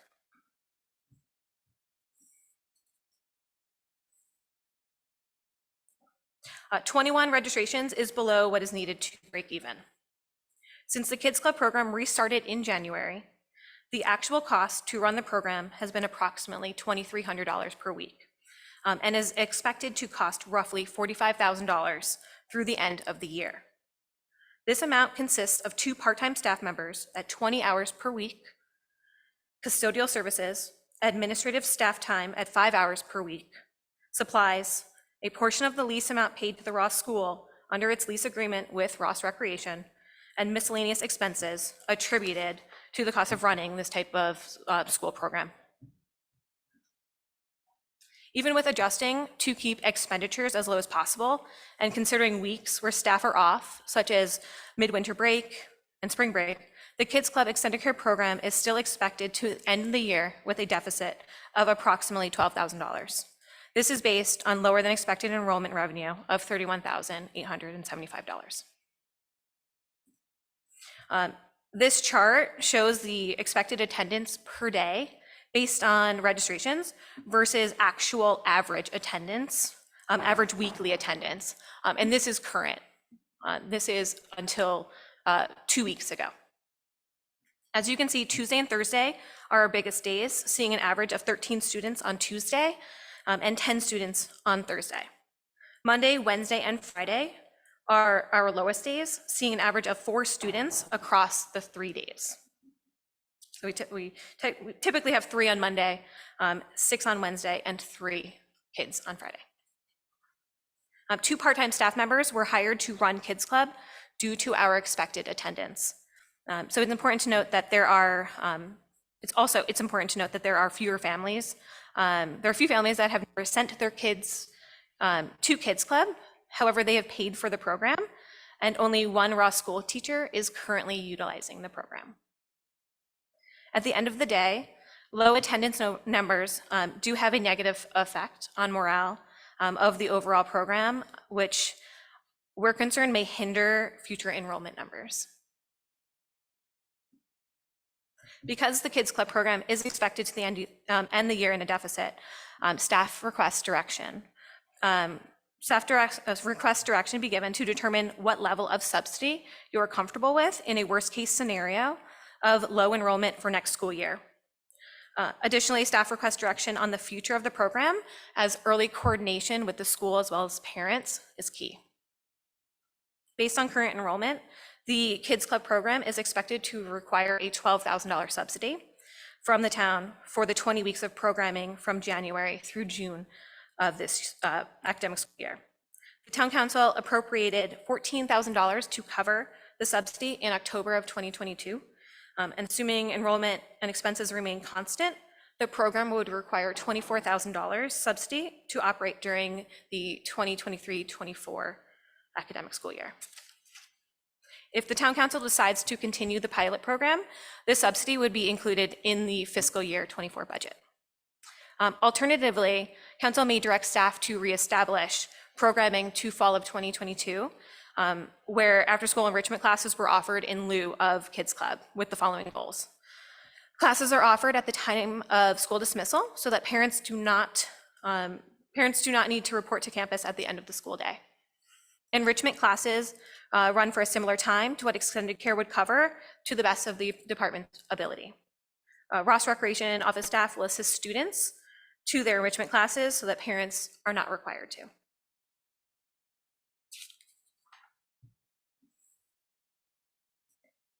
So while preparing for tonight's presentation, and after speaking with our town manager and watching and listening to council discussions from last fall when deliberating on the Kids Club Extended Care Program, I found it important to introduce the topic of cost recovery and talk with you about it. The topic of cost recovery leads us into the discussion at hand for which we are seeking direction on. Whether council directs staff to maintain the current status quo of running Kids Club with a town subsidy, or directing staff to reestablish enrichment class programs to the fall of 2022 standards. Using a standard cost recovery model, Ross Recreation has considered the direct costs of providing programs and services and established goals to recover those costs. The appropriate level of cost recovery is based on an assessment of who is benefiting from the service provided. If the benefit is to the community, it's appropriate to subsidize the service, such as the 4th of July event.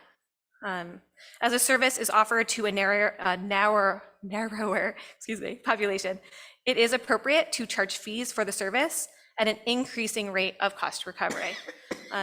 For example, adult classes, kids classes, tennis keys. Ross Recreation considers available resources, public need, public acceptance, and community economic climate when establishing fees and charges. In cases where certain programs are highly specialized by activity and design and appeal to a narrow group, the department also compares fees charged by similar programs across the county, such as enrichment classes and summer camps. We have found that fees and charges can be set to recover costs better than direct and indirect costs. For example, all independent contract instructor programs for adult classes and enrichment classes are based on a split percentage. So it's based on a split percentage of net revenue, where both parties agree to participant fees and participant minimums that warrant a more stable cost recovery plan.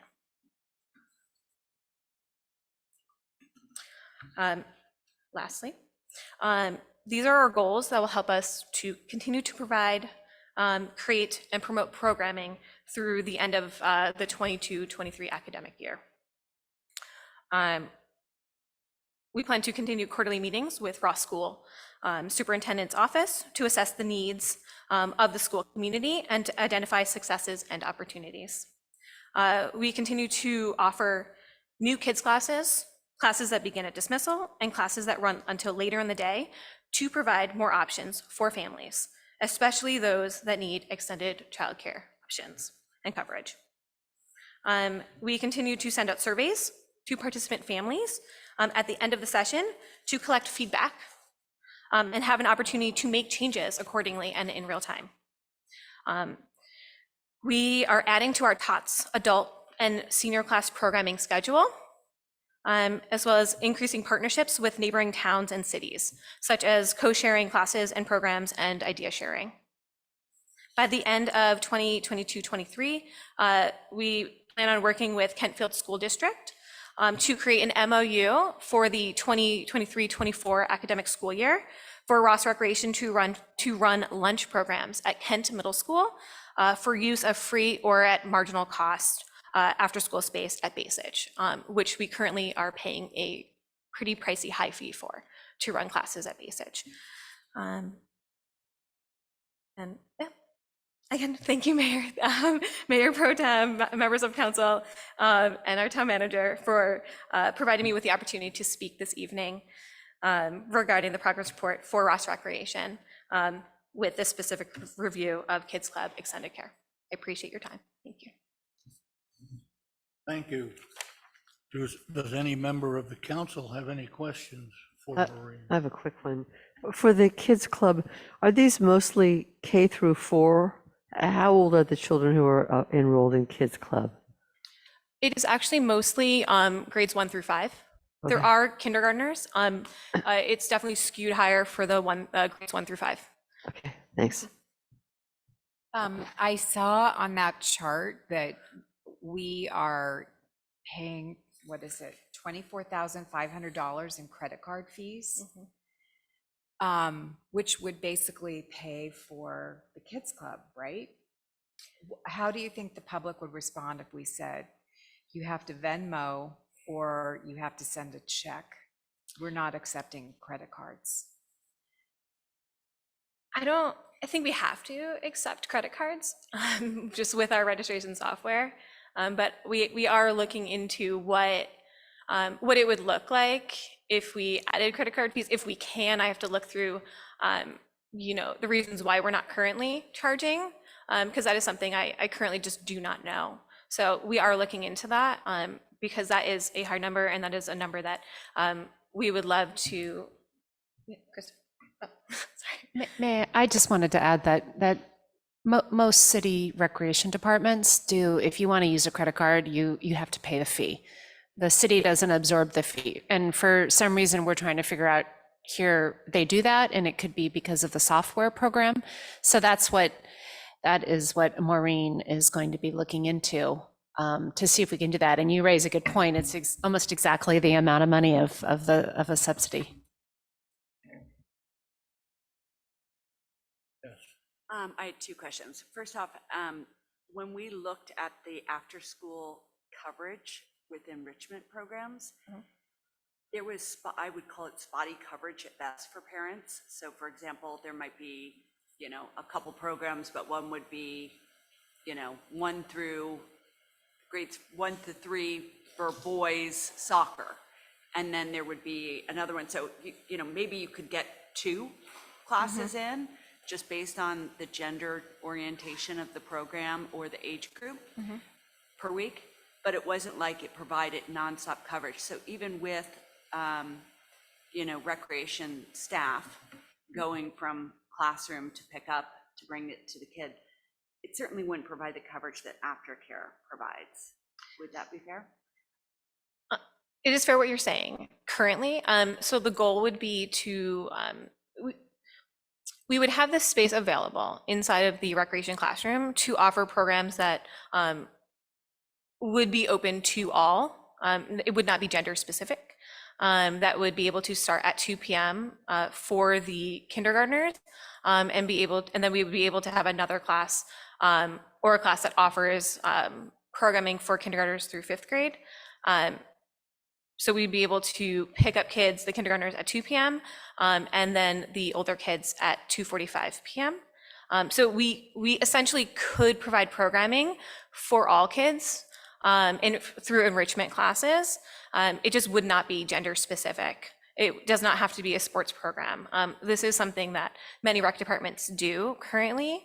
And there are many independent contractors and classes that are offered in this county that we could fulfill the needs of those parents that need childcare directly after school.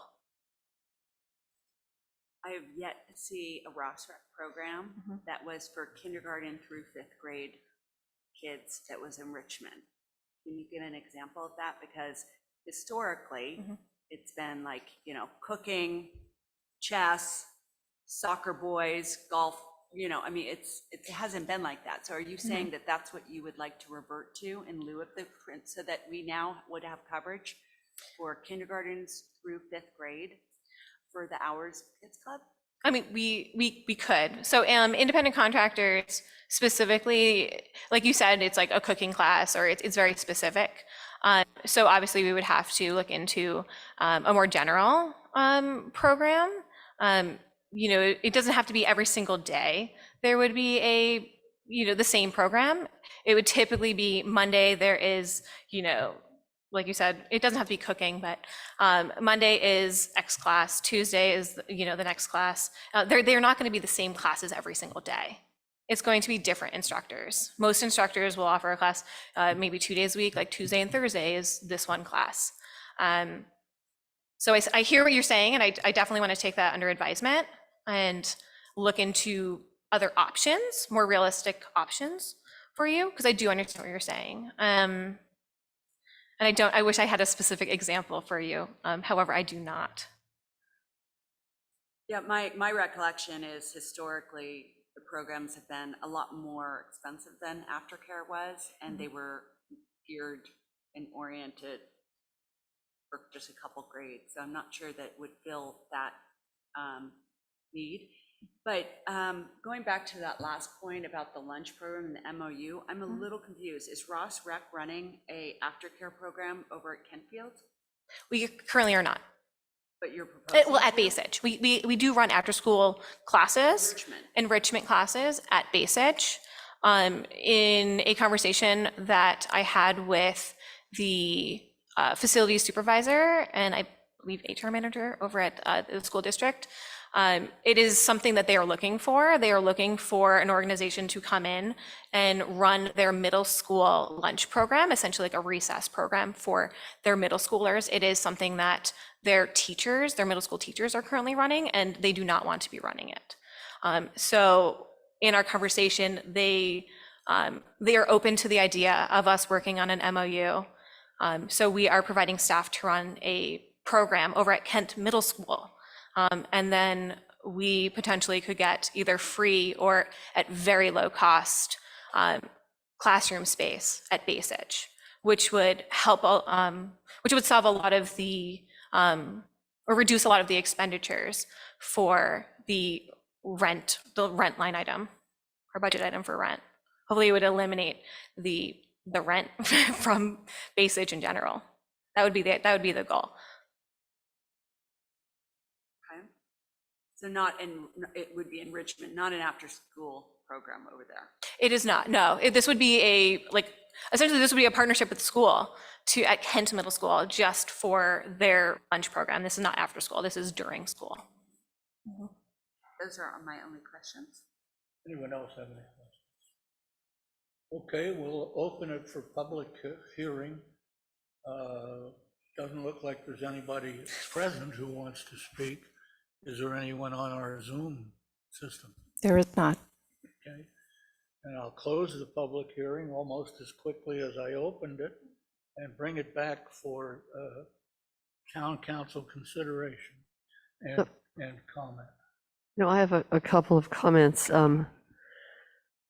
I love the idea of after-school childcare, but I'm not sure it works for our town.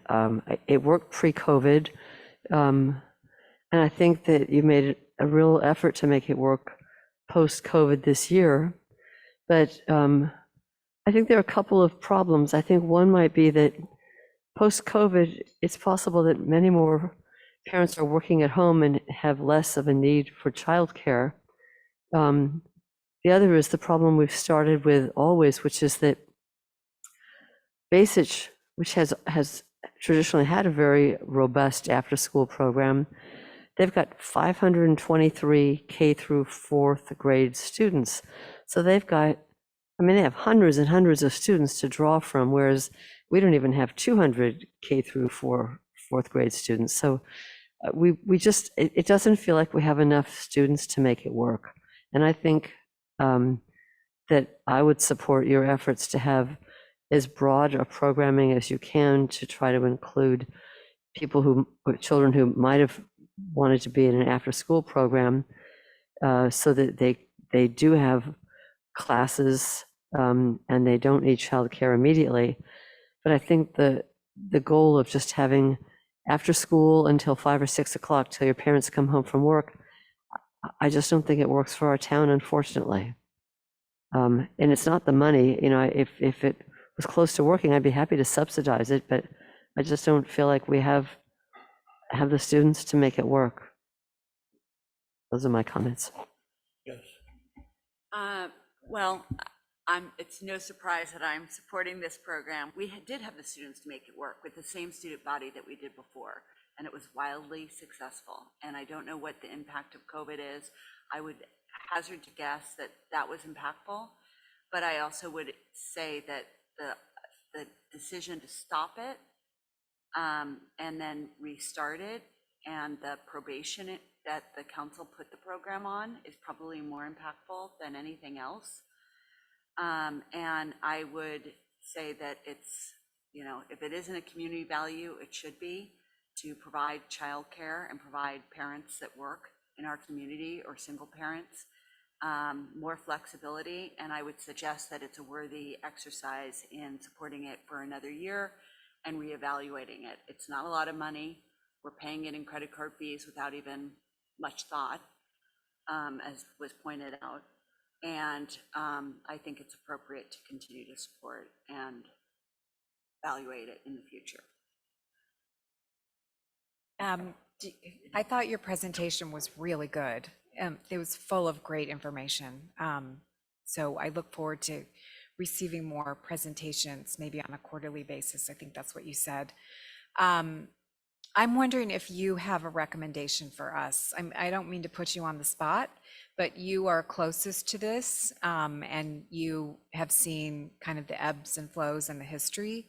And so I would highly value your insights, and if you have a recommendation. I don't necessarily have the background. I've been here for 2 months, to be perfectly honest. I don't have the inherent background knowledge of this program. However, the morale based in the office, based around the program, especially on days where enrollment or attendance is very minimal. There has been days where there were 2 kids in the program. Staff doesn't want to be there. The kids question why there are no other children in the program. And it's disheartening to see, to be perfectly honest with you all. My recommendation would be to provide a broader program schedule for the town and its residents and its parents to be able to decide what class.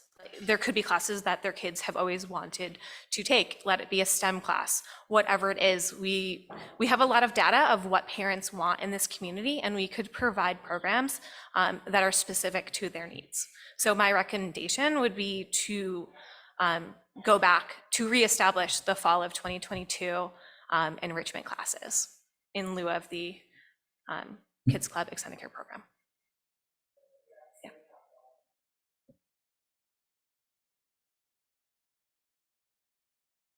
I'm disappointed that we can't generate more support in the community for this program, because I would think that it's something, it's a kind of thing where it's not just kids playing, we're providing a service to families in the community. I have one concern, one other concern. Although the numbers that it's costing us to provide this program are not large, we are obligated under state law. I think we have to be careful that we don't get in problems with the state saying this is a tax, because we're not covering the cost. And if we're not covering the cost, we're providing a service and not charging enough for it. I think that might be a problem with that stuff that was passed 15 or 20 years ago, requiring you, not permitting you to give away the municipality's money. You have some comment? If I may, Mayor, as I'm not as concerned about that. I think that there are many cities that have goals in their community for subsidies for parks and recreation programs. So, for example, a community that has problems with drownings or problems with kids not knowing how to swim will oftentimes provide swim lessons for free or very low cost. That's something that they've identified, and I'm not familiar with any kind of issue where some identified goal of a council or a recreation committee to subsidize a program, because you could say that many cities subsidize programs for seniors or people that are on fixed incomes. I don't mean to say that I expect some state police to come down here and start arresting Maureen for running this program. But it concerns me a little bit that if we're going to take this position, which we should, as to other charges for services, or services that we prevent with quote inadequate charges,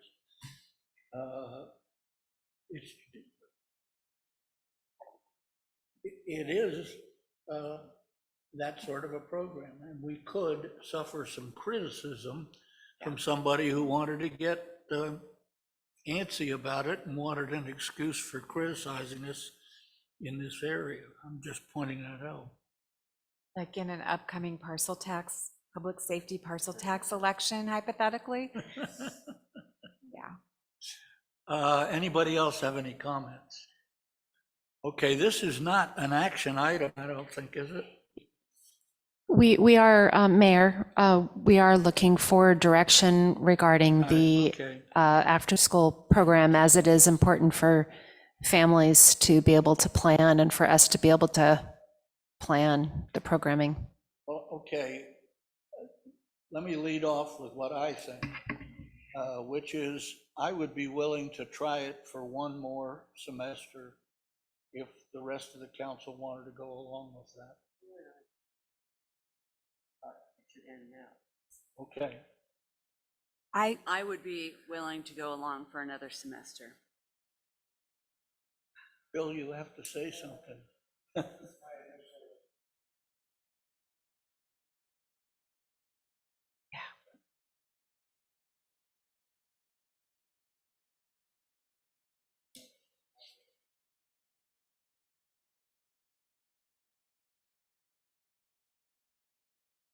Out of curiosity, though, it's kind of weird. It's a demoralizing experience for staff who we're going to let go because they're not going to run these programs.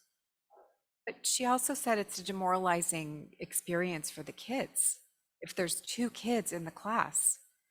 Well, and I can understand that. And I think if 2 kids continue to be in the class, the program shouldn't run. The question is, why was it at capacity when my kid was there?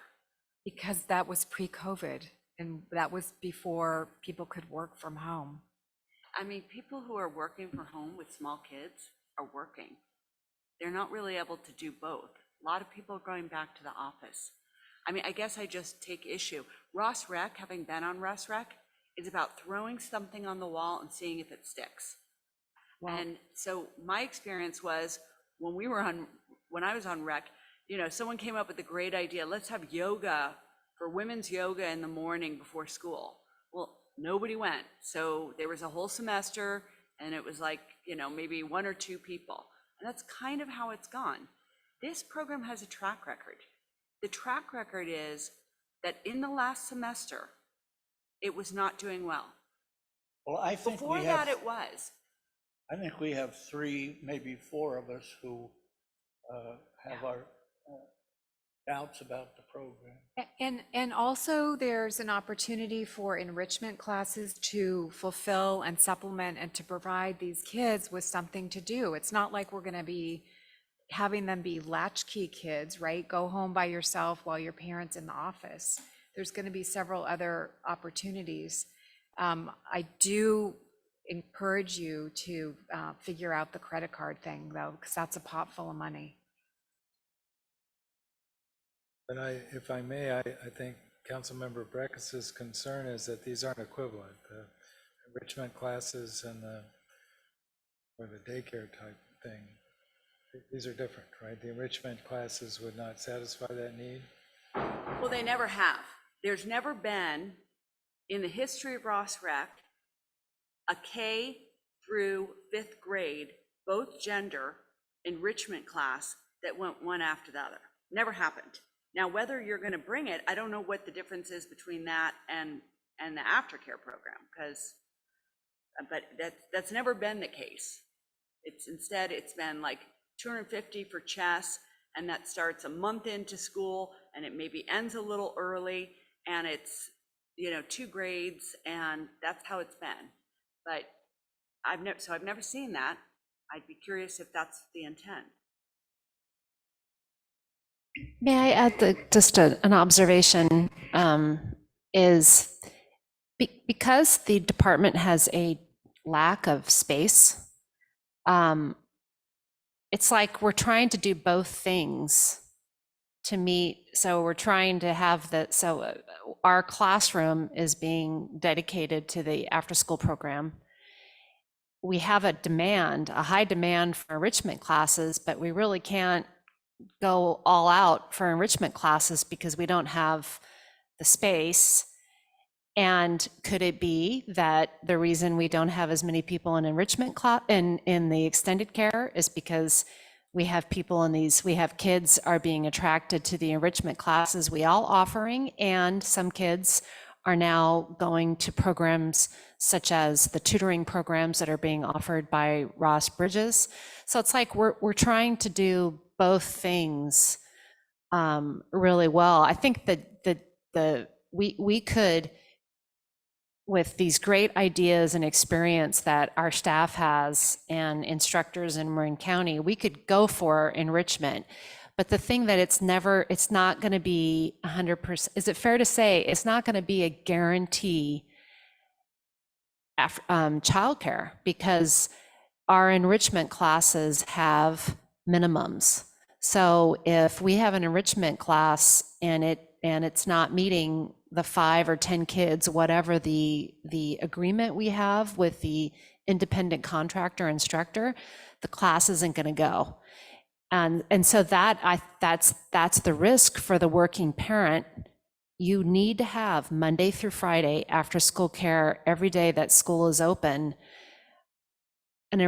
Only enrichment classes aren't gonna, I mean, unless you have some backup babysitter, you're not going to be able to depend on that. And so that there is a risk to that. Yeah, it's not even a small risk, but I just want to point out the space issue. Same space that happened during the years that the aftercare program went on. Same space. Marin Art and Garden Center got used, St. John's got used, the green room got used, and outdoor space got used. So But they've they've been trying those same venues and they're not available or not affordable now. This debate could go on until the early morning hours of tomorrow, but I think we have a pretty clear understanding that at least 3 and maybe 4 of us would prefer not to run the kids program again. Oh, that's it. Sure. I'm sure you will be really careful in your messaging to let people know as early as possible, going forward, what's going to happen in the fall, and that every effort was made to have this program succeed. And due to, very low enrollment, and in fact, some people not even ever coming, it just didn't fly. And we gave it our best effort.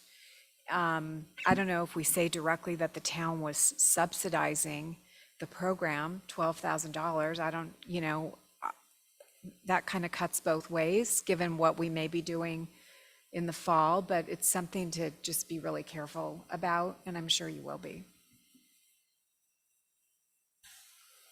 Does anyone want to add any more? No. Do you have our sense? I do, yeah. I'm sorry, what is so the consensus of the council is to end the program with the end of the academic school year, and then we'll put all our effort into having a robust enrichment program that serves all kids, both genders. As much as possible. As much as possible, that's what I'm hearing. Okay, that's what you got? That's what I Okay, got. thank you very much. It was just me. Okay, then we'll go on to our next item, which is number 12, which is a recommendation that the town council consider whether to direct staff to prepare for some of these building code amendments that we would have to make to conform to some of the other desirable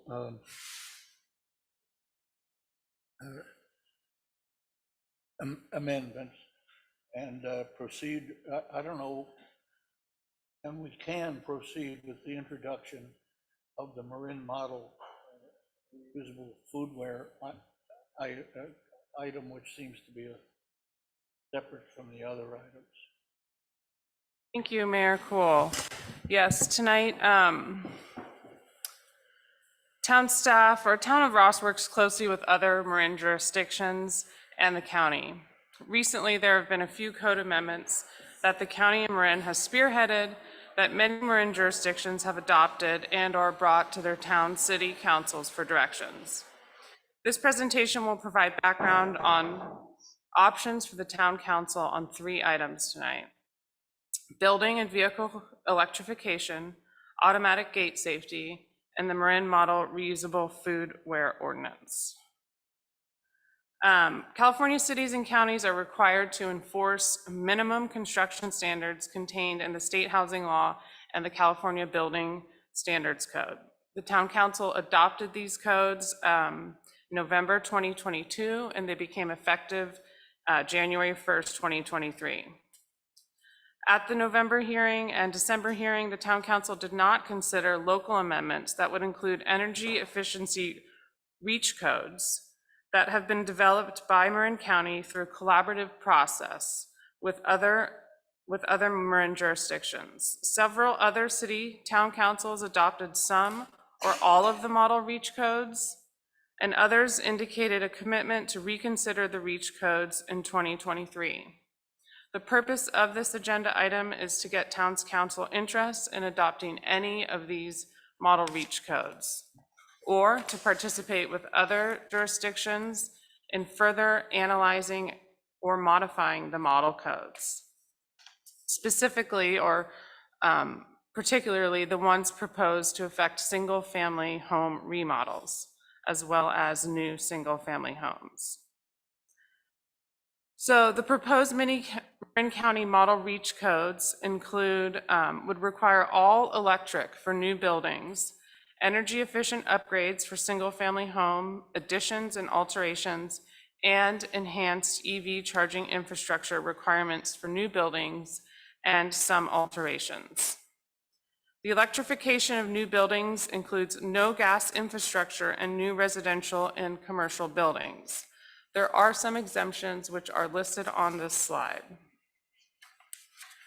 To address incremental electrification of the existing building stock in Marin, which far exceeds anticipated construction of new units, the Model Reach Code requires that additions and alterations to conditioned space in single-family homes which exceed 750 square feet comply with the points-based system from a listing of allowable energy efficiency and electrification options. And so electrification of vehicles. The proposed REACH code has differing requirements by type of construction for electrification of vehicles. They are listed here in this slide. They're differentiated between single family, multifamily, and non-residential, and then what percentages are required for EV charging. In terms of adoption of REACH codes, about 60 California jurisdictions have adopted all electric code amendments for new buildings. Petaluma adopted an all-electric code in 2021. Marin County, San Rafael, Fairfax, San Anselmo, and Corte Madera have adopted electric only for new buildings, and Fairfax has adopted single-family remodeling energy efficiency. So that's the sort of first topic to consider tonight. The second one is a gate code amendment. The town of Ross adopted that new state building code in November. It went into effect in January. Subsequent to the adoption of the building code amendment, staff recognized that there are gate code regulations that were not included in the recent building code adoption that relate to gate safety. Staff learned that there's a gap in the uniform building code concerning rolling manual gates, which can fall over and injure or kill if they lack a simple and inexpensive safeguard that staff tonight is recommending be included into the town of Ross building code. The third topic before you tonight is the reusable foodware ordinance. The movement to ban plastic foodware was fueled by reaction to a Marin County public online survey in 2019 that showed 90% support for requiring food vendors to use foodware that are reusable, recyclable, or compostable. The ordinance would require the use of reusable and compostable foodware materials in all of to-go containers, as well as in-house dining at all food service establishments.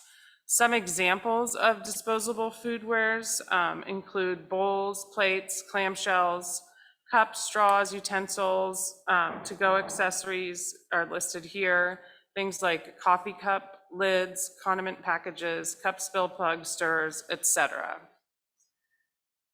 Key to the Marin, the foodware ordinance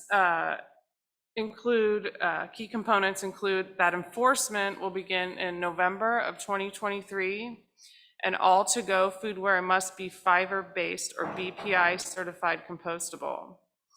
To note, if the town of Ross adopts a foodware ordinance by May 11th, the county will enforce it and will waive the one-time opt-in fee for Ross, which is $621.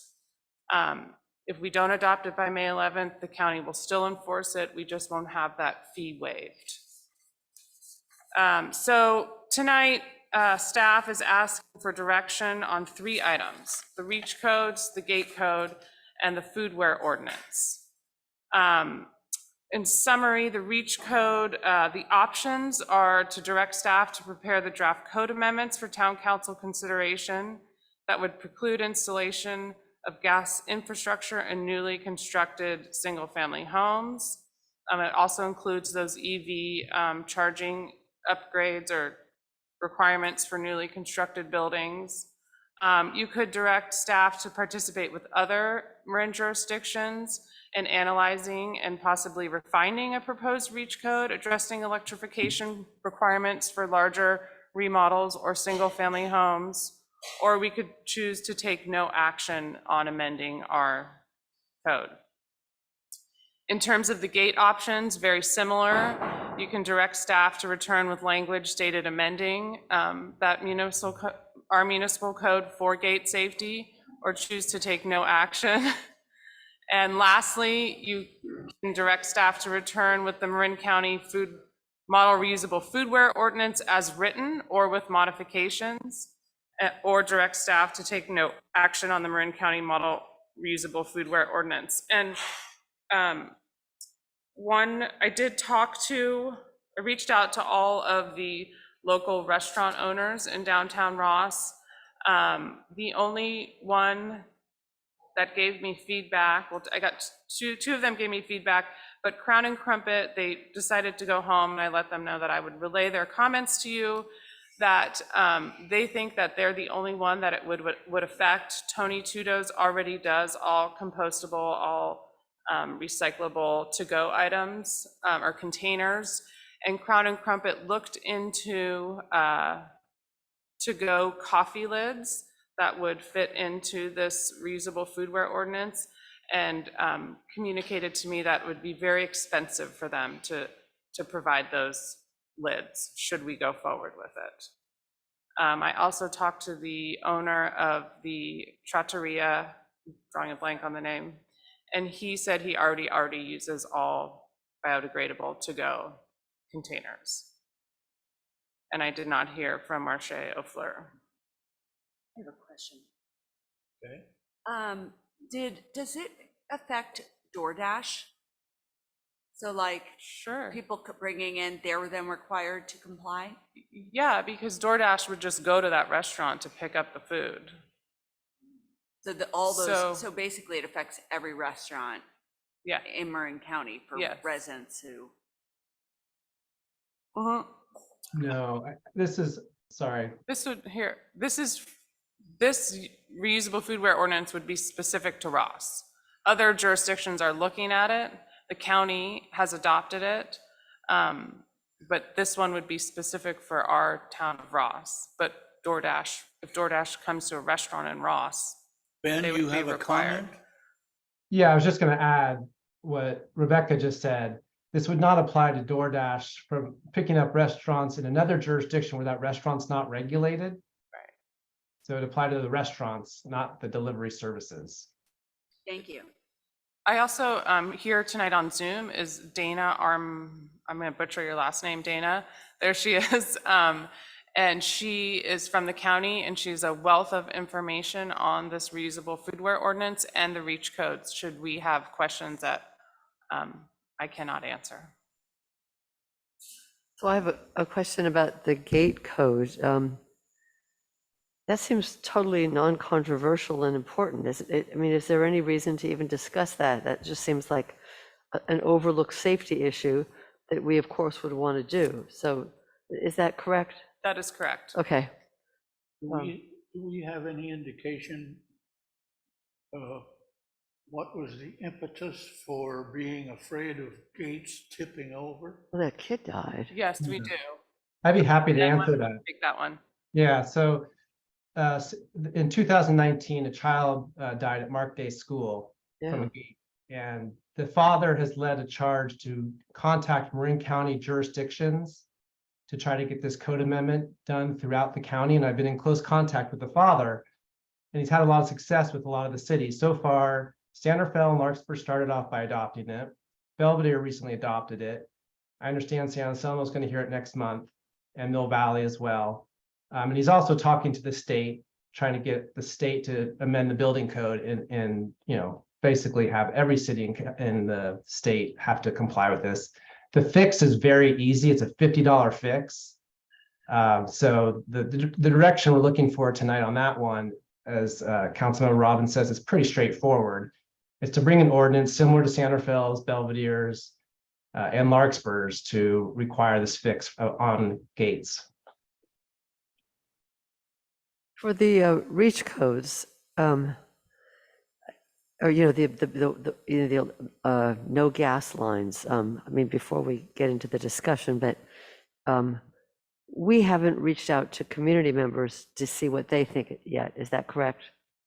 Correct. Okay. And we have the option of doing anything we want. So, for example, we could say, all right, no gas for anybody, or we could say, we think new houses and remodels should be wired for EV, electric vehicles and electrical appliances, but not require that people give up gas lines. I mean, we have the option to do anything we want. Is that correct? That is correct. Okay, thank you. I have some questions. I don't know if this is the right time. Okay, so starting with new construction, the reach code that's proposed and apparently adopted by the county and some other jurisdictions requires all electric heating, etc. Does that apply to swimming pools? I'm going to let Dana answer this. I think so, but I think she's better off. Yeah, I can answer that question. For new construction only, yes, it would, the model reach code does state that there would be no gas infrastructure, natural gas infrastructure going onto the parcel, and that's just for new construction. So for a swimming pool, it would need to be an electric heat pump or solar hot water. Okay. And I do have one clarification, maybe when you get to the foodware ordinance, I do have one clarification for that as well that might assuage the Crown and Crumpet's concerns. Go ahead. All right, well, sticking with new construction, I see here that there is an exception for emergency backup generators for essential services buildings and multifamily buildings, but no exception for residential construction. And generators generally are powered by natural gas. I mean, presumably you could have propane, et cetera, but in some jurisdictions, I don't know about Ross, you're required to use natural gas because of the fire hazard, I believe. Anyway, I think that the electric grid is incredibly unreliable. We just saw a 4-day power outage in Kempfield that fortunately didn't reach into Ross. And to say that you can't have a backup generator, I could not support that. I think you ought to be able to have a backup generator for residents with a gas infrastructure for that backup generator. Take out the word emergency, backup. Secondly, when we get to alterations and additions, I'm not sure what qualifies as an alteration.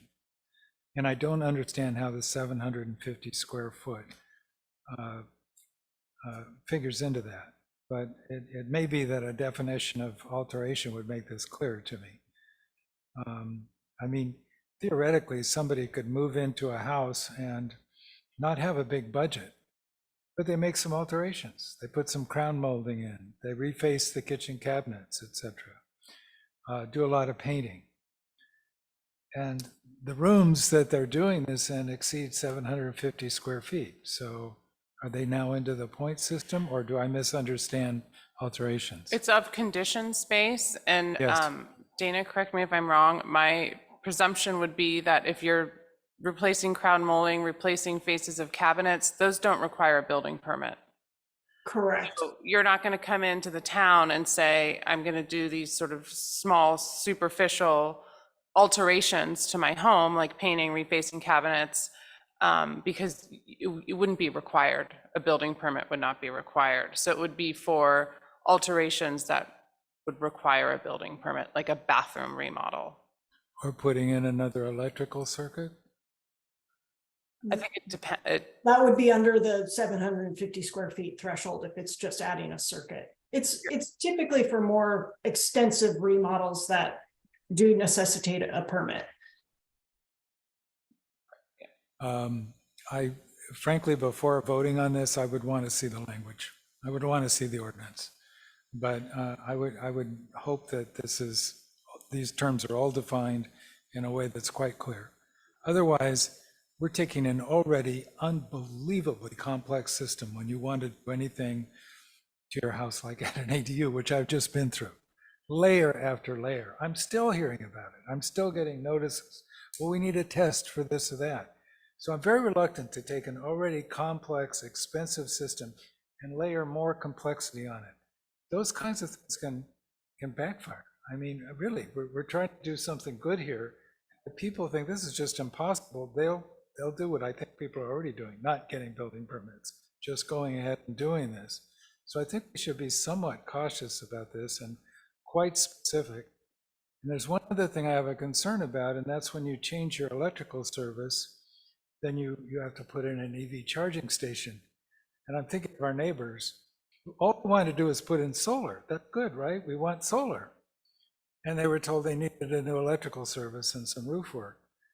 And they really had to think about it. I mean, they were just beyond their budget. And finally, they did the solar. I think it's 150 feet from the electrical service to their garage where the EV charging station would be. Trenching, retaining walls, all these things you'd have to work around. Oh, did I add that they can't use their garage because the structure's not good and they don't have any EV vehicles? So if this had been in place and they decided, wait a second, we've got to run this, we're not doing it. So we end up with no EV charging station and we end up with no solar either.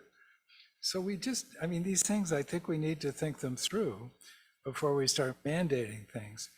In the hillside areas of Ross, often the electrical service is nowhere near your garage, and you're lucky to have a garage. If you have a garage, it's a detached structure and it's somewhere else. And running these things, very difficult. We had to only run a cable 15 feet and it costs a fortune.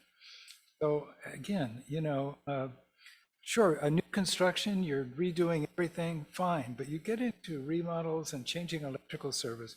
We want people to change their electrical service. These old services are dangerous. They can cause fires. We want them to do that. We want them to put in solar, but let's not make this more complicated than it needs to be. So those are my concerns. There are just a few things here that we could probably tweak, and I would like to see the ordinance. I'd like to see the specifics of it. And no problem with new construction except generators. As I said, it's a very unreliable grid. We've seen power outages. And if you're all electric, you're not taking a shower, probably. Solar won't power these water heaters and so on, unless you have a huge solar array and a lot of batteries. That's just too much power. And so no hot water. And good luck cooking too. These things take a lot of energy. We have solar. We don't cook with it. Well, we don't have electricity. We have gas. So we did take showers. We were able to cook. We had a jury rig trying to start the stove and the water heater. That's easily done. So if we had a more robust grid that we could rely upon, I guess I'd be a little more sanguine, but we really don't. It's a serious situation. We have MCE working very hard on this and trying to get us to a place where we're using more clean energy without a really good distribution system because we have to rely on PG&E. So I'm likewise concerned. Do we have, Aren't we at questions in the public hearing before we discuss? Or maybe we should take, did we? Yeah, we are having questions. Right, and then a public I'm hearing, sorry, then we I'm can getting into discuss. opinions. I apologize.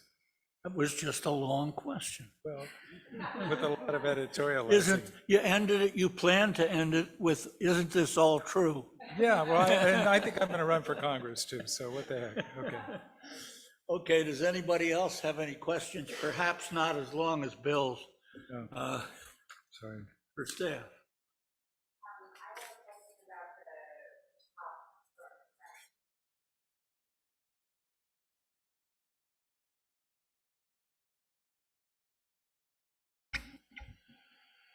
The expense of the biodegradable coffee cups. We've moved on to the food ordinance now.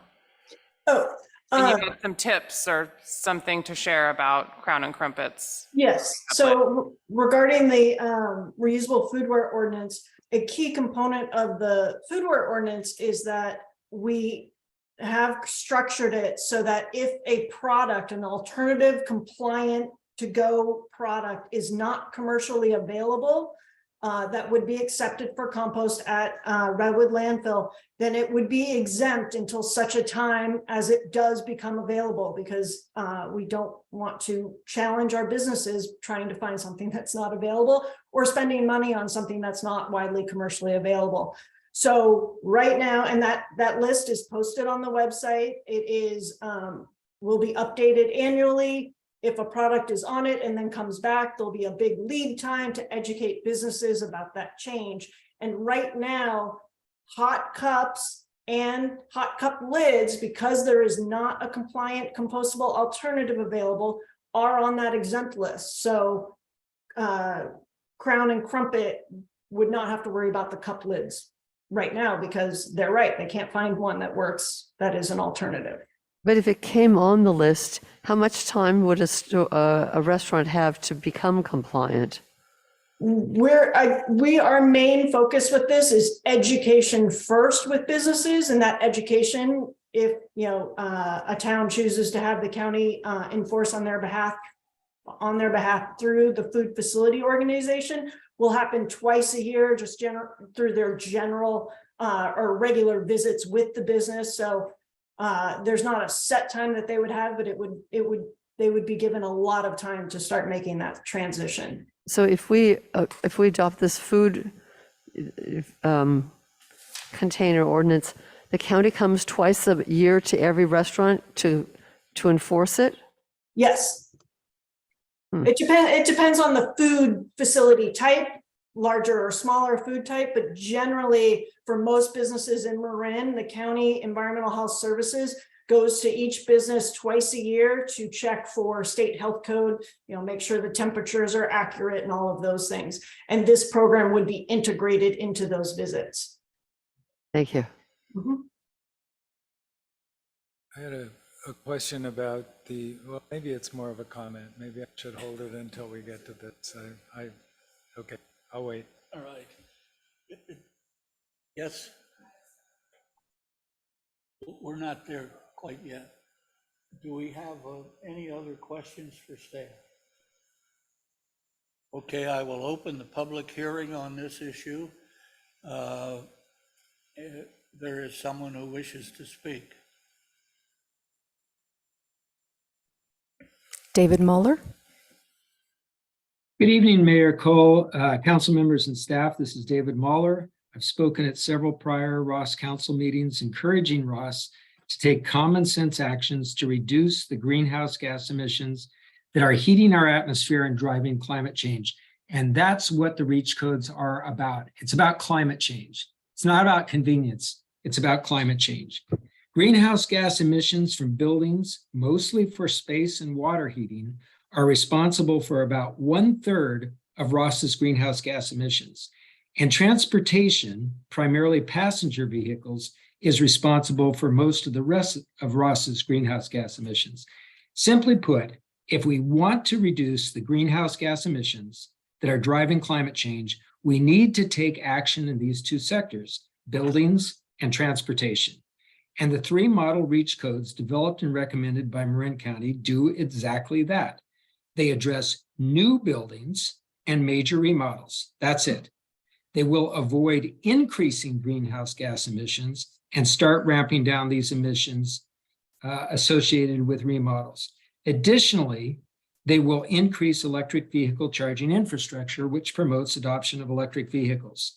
These are reasonable actions, and as noted in the staff report, the 3 model REACH codes have already been adopted by many Marin jurisdictions and are poised to be adopted by several more. In its response to the civil grand jury's report on building electrification last year, the Ross Town Council expressed agreement with the grand jury's findings about the causes of climate change and the importance of dealing with these greenhouse gas emissions, and supported a collaborative approach toward building electrification, and indicated that the proposed REACH codes would require additional staff analysis and public consideration, but would be reconsidered in 2023. I'd like to urge the town council to take that action now and direct staff to analyze and prepare options for local building code amendments to adopt enhanced requirements promoting building and vehicle electrification. The action you're taking tonight is not deciding what the provisions of those would be. It's just directing staff to prepare something, to bring it back to you, and then you would decide the specific provisions. Additionally, I'd like to recommend that Ross update its 2010 Climate Action Plan to reflect current thinking and actions to reduce greenhouse gas emissions. Ross's 13-year-old Climate Action Plan is the second oldest among all Marin jurisdictions, and Ross is one of only 4 Marin jurisdictions that hasn't updated its Climate Action Plan in the last few years. And finally, I'd like to recommend that Ross develop and adopt a Oliver, climate. your time is up. Okay, thank you. Thank you. Is there anyone else in the public who wishes to speak? Okay. That being the case, we'll close the public hearing and we'll bring it back to the council for deliberation and decision. Yes, ma'am. Well, I want to just agree with Bill's comments. I do think the alteration triggers too little. It's too small.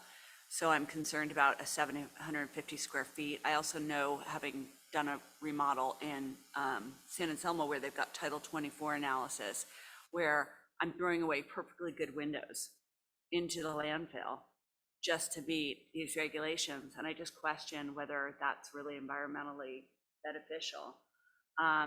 The same concern I have with EV, if you read the news today, they are expecting us to not have enough electrical power to power the amount of cars that will be created it was a very short time frame. So we're not there. I don't mind revisiting this in a time frame. Could even be when I'm off council, but I could be full for. But I think it's important to keep it on our radar, but I just also think that we should be smart about how we do it. So I'd like to see the 750 eliminated and the EV trigger. I have no problem with the gate, and I have no problem with the food requirement. I think that's fine. So I think I agree with you, except I wasn't clear. I mean, my opinion is that it's premature to require all electric. The grid isn't there, and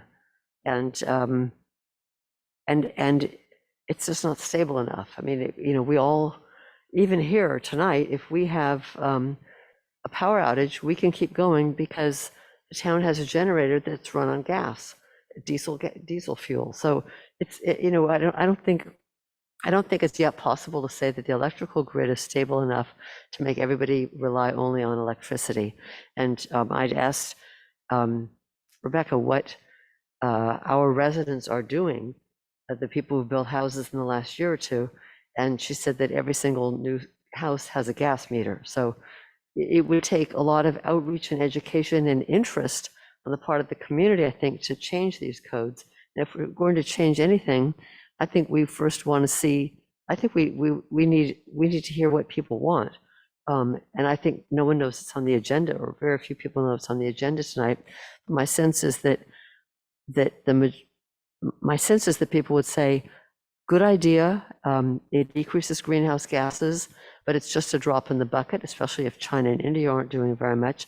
But it's a drop in the bucket with no real benefit. Well, there's a minimal benefit, but the cost is just too great in terms of inconvenience with no electricity much of the time. So I think that I wouldn't, I think it would be interesting to revisit the electrical or the no gas code. I think we might consider asking for total new construction to have those houses wired for, to be wired for all electric, so they have the capacity at some point, but I wouldn't require that they have no gas line. For the EVs, it's an interesting point you made, Bill, about garages and some of the hillside being nowhere close. Again, I guess if it's a brand new construction, house, garage, you could ask to have brand new construction anywhere wired for electricity, but not required to have only electricity. That would probably be my position, that require wiring on new houses. I don't think I would do much from remodels at this point. But I wouldn't prohibit gas lines. I guess the food is okay. The food, reusable packages make sense. I think that's probably the right way to go, and the gate was obvious. Sorry, the generator was okay. The generator proposal was okay with me as well. I meant to mention that. What was the generator proposal? Just that some people, we told people buy generators. We gave them no advice. So some people bought generators, making them switch to, non-gas generators seems a little unfair. Right. And the other thing to remember, of course, is solar is wonderful when the sun's out, but many of our outages happen during storms. And we have a lot of trees in town, and some people don't have enough sunshine on their roof to generate solar. So, and then, good luck if they try to get the trees cut down. So I'm on the MC Climate Action Committee, and this is something that is very important for our county. I think we may be the only jurisdiction that is not gonna adopt this for new construction. I understand the remodel part, but it sounds like the majority is not willing to go for electrification for all new. And I understand the concerns, but I agree with the speaker that this is more about climate change than about convenience. And I think every little step matters. And I would be of the view that I would want to get more feedback from our residents before we say definitively that we are not going to require all electric for new homes. Because I think, this is incredibly important for our planet. And I understand people's philosophy that, it's not going to make that much difference, and there's China and there's India. And if you have that philosophy about everything, no one's going to do anything. And then where are we going to be? So I was okay with it for new construction, just so you know. And I thought I heard Bill saying he was okay with it as well. Oh, I'm sorry. Okay.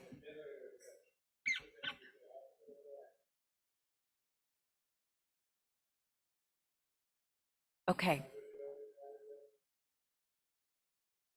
Okay.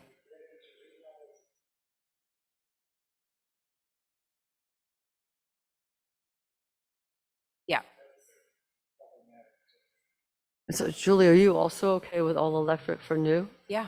I think if we're moving towards that, or if we're considering it, obviously 3 of you are, I think that it's really important to share this whole topic with the community and get a sense of what people want, because as I mentioned, no one in the last 2 years has gone all electric in new construction. So it's certainly not, it's not what anybody wants to do. And I get that you don't want to make a difference, but this isn't like the 1970s where the state changed vehicle emissions and it made a real difference, and there was no longer smog in California. This is a very, very modest change in global, greenhouse gas emissions, and I think it's probably worthwhile, but I wouldn't force it on people now because, as I said, I don't think the grid can handle it. In the summer, when it's hot, we're told don't charge your electrical vehicles, don't use power. In the winter, when the power goes out, you use a gas generator or you have a gas line. If you have a gas line, you can have hot water, you can shower, you can cook. So I think it's premature. I'm not saying I wouldn't go for it in the future, but I certainly wouldn't now. But if a majority want to consider now for all new construction, I think that we need to share that with the community and get some feedback. Well, can I just point to I think your point is a good one, but if the code comes back to us, there's a second opportunity for residents to raise this, so we can promote it in the morning after, and then potentially, or by email blast, or just carry it over another month so that it comes back to us at that time. And then people will have the opportunity to weigh in, but it is an education piece, because at first I was like, it's a no for me, because I've always had a gas stove that I like. But once I was told about it, I did talk to other people, and actually the stoves are really great that are electric. So I didn't know that. And once I learned that, I was like, oh, well, this isn't as big of a hardship, at least on that piece, not on the other ones that you raised, but. Yeah.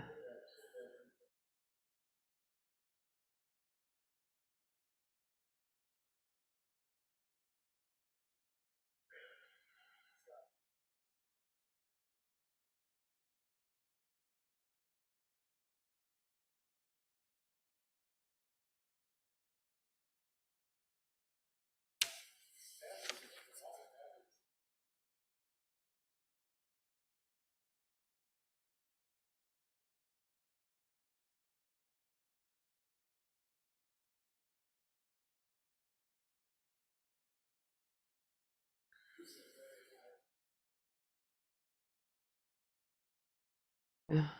And back to the grid, I mean, there was an article in the Wall Street Journal last month, SOS for the US electric grid, and they basically say fossil fuel power plants are retiring much faster than renewable sources are getting developed. Basically, you can expect shortages and blackouts. I mean, we're not there yet. Sounds to me like we've got a majority who are interested in applying it only for new construction. Yes, thank you. Julie, I didn't hear your opinion on the gate or the food ordinance. I think the gate is a no-brainer. And I think the food ordinance is also a no-brainer, especially given that the tops, Crown and Crumpet won't be penalized for the tops since there's no recyclable alternative. Does anybody disagree about the food one? I don't disagree. I did have one point to make, which is there is something that I saw about if a 25-cent charge for something that's not recyclable, that has to be listed as a separate item on your bill. And I wondered whether our vendors have the capability to do that. I don't want to do something where they have to go out and buy some new software, a new machine to do that. I suppose if all of their materials are recyclable, they won't have a 25-cent charge. They can put on items about educational funds and stuff like that. Can they? So I think that's not a problem. Okay, well, I think it would be very easy being married to a restaurant owner. You can pretty much put anything on a bill. Okay. Yeah. All right, well, that's fine. We haven't specifically asked our vendors that, but that's fine. Yeah. If you think that's a problem. I don't think it's a problem. Let me ask one question. So those of you who think all electric is fine, are you willing to give up your gas lines? No, it's for new construction. But you wouldn't, but I mean, personally, do you feel so strongly that you will cap your gas line and go all electric? I'd give up my neighbor's gas line. I mean, I might. It's do not really a little fair bit more question, but research it's between just. now and when the code comes back to us, but with what I know now, why don't we bring it back to us? And if, people have a different view because we've gotten different information, we can talk about it then. And maybe there is a opportunity for getting more public feedback. Maybe we need to canvass the public as a way to educate the public. And I don't know if we have a first read and then we educate. I don't know. I do know that the contractors in the community who are doing work here are very aware of the reach codes. You know, they come in and ask us if we have implemented yet. You know, I haven't heard from, and some of the residents, you know, because it is out there, it's being talked about in the county. Favorably, but it's being talked about. Right, if it's not adopted, they're probably not doing it, right? Correct. I'd like to find out about what stops gates from tipping over. We're now proposing that to put something into a countywide program, because we've heard of one accident where somebody was killed because a gate tipped over. I'll tell you, as a lawyer who represented no, not the manufacturers so much as the controllers and the people who constructed the systems to operate them. I have never heard of a gate tipping over. And Mayor Cool, when the item comes back before you, we will have a staff report that addresses that very point. The fix is easy and it's more than one incident. It's across the country. There's quite a few incidences. So that's why the momentum's building for this fix. I mean, if we're gonna start legislating about gates, there's a lot of other things that ought to be outlawed and required and so forth. But I don't want to get into that, and I won't vote against this gate thing because of that. Does that bring us to appointing Julie and Elizabeth? Well, let's get this one out. Let's finish this one off. Have you got what you need? Yes, thank you. Okay. Do you have? Excuse me. Then we'll move on to the next item. Excuse me, Now, Mr. Mayor. What was it you were saying? Something about Julie and Elizabeth and the committee? I'm sorry, can we just discuss a little bit timing? I want to manage expectations and just kind of talk about timing. So Back, you mean? bringing these items back. So the foodware item, we'd like to bring that back before, at the next council meeting. And I know that we already have the model ordinance. That's a big help. So we'll need to work with our town attorney on that and bring it back and a staff report. So are we going to be able to do that at the April meeting? Yes, we actually have a model staff report too that the County of Marin has provided for all Okay. jurisdictions. Now, the deadline though with the county isn't until May. And that's for, can we introduce in May? We have a pretty big agenda in April is the reason why I'm asking. As opposed to having it adopted by May. I think the language says adoption, but I'll defer to Dana on that one. Yeah, I mean, if Introduce you it. introduce and do the first reading by then, that's a good faith effort to make the deadline, and we understand calendars don't always sync up. Okay, thank you very much. So I'll work with staff on that and with the mayor and the mayor pro tem on, because you do have a pretty big agenda at your April meeting right now. So we'll work on that. And then the gate issue, I don't want to say it's not time sensitive because that would be insensitive. But it's not, I think as I think our priority is the foodware, just because we want to be able to ask the county to help us with it. So when would you think we could do the gate? I guess we'll bring it back as soon as we can, keeping in mind that our housing element project is important. So we'll bring it back as soon as we can, right? Yes. Yeah, I think, yes. I'll talk to Ben about it. I think he's got. Yeah, I mean, Help me. we have a draft staff report and ordinance as well. So it's really about agenda management. It's not about staff work on that one. Okay. And bringing back the bringing back the reach, we'll have to look and look at that a little bit more. So anyways, I just kind of want to talk to you about timing. You know, you just have one council meeting a month, so we want to make sure we're getting to our other business too. Can you briefly preview what's on the April agenda? Can we do that offline? Yes. So that leaves us with one online matter, which is about recommendation that the council consider appointing 2 town council members as a subcommittee that will discuss the public safety parcel tax and its potential renewal. I move to appoint Elizabeth Breckus. And I move to appoint Beach as her partner. All right, I get an alternative motion here. Well, I want to point out seriously that neither Elizabeth nor I will still be on this council when, by the deadline that this is required. Not if it's this fall. What? Not if it goes this fall. The deadline. What do you mean the deadline? That's what happened. It was very persuasive to me. Oh. But you only have that deadline thanks to me because I changed it from 4 to 8 years last time. So I should get a pass for that. Anyway, I think this is going that Julie and I are going to be doing this. Is that right? That's what I'm feeling. Well, that's what we'd I'm getting like. those vibes right now, but maybe we need to open it up to public before we.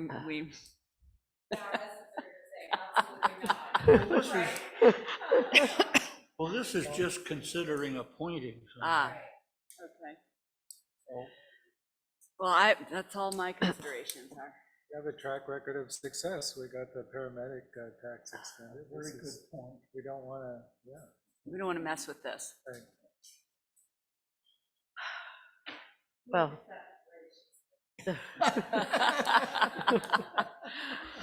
All right. Oh. Did you open it up Is there for public comment? on this item? Okay. I'll close the public comment and bring it back for whatever action is required, which I think we have already done.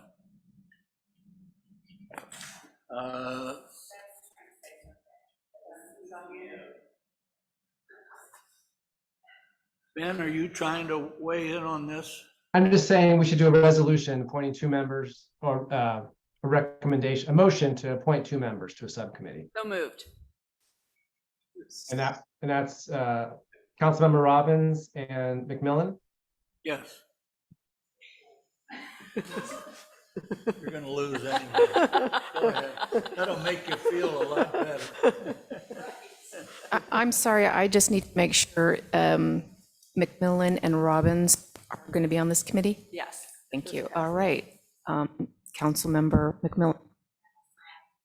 Councilmember Robbins. Aye. Councilmember Cool. Aye. Aye. Thank you. All right. Unanimous. Now we move. Congratulations.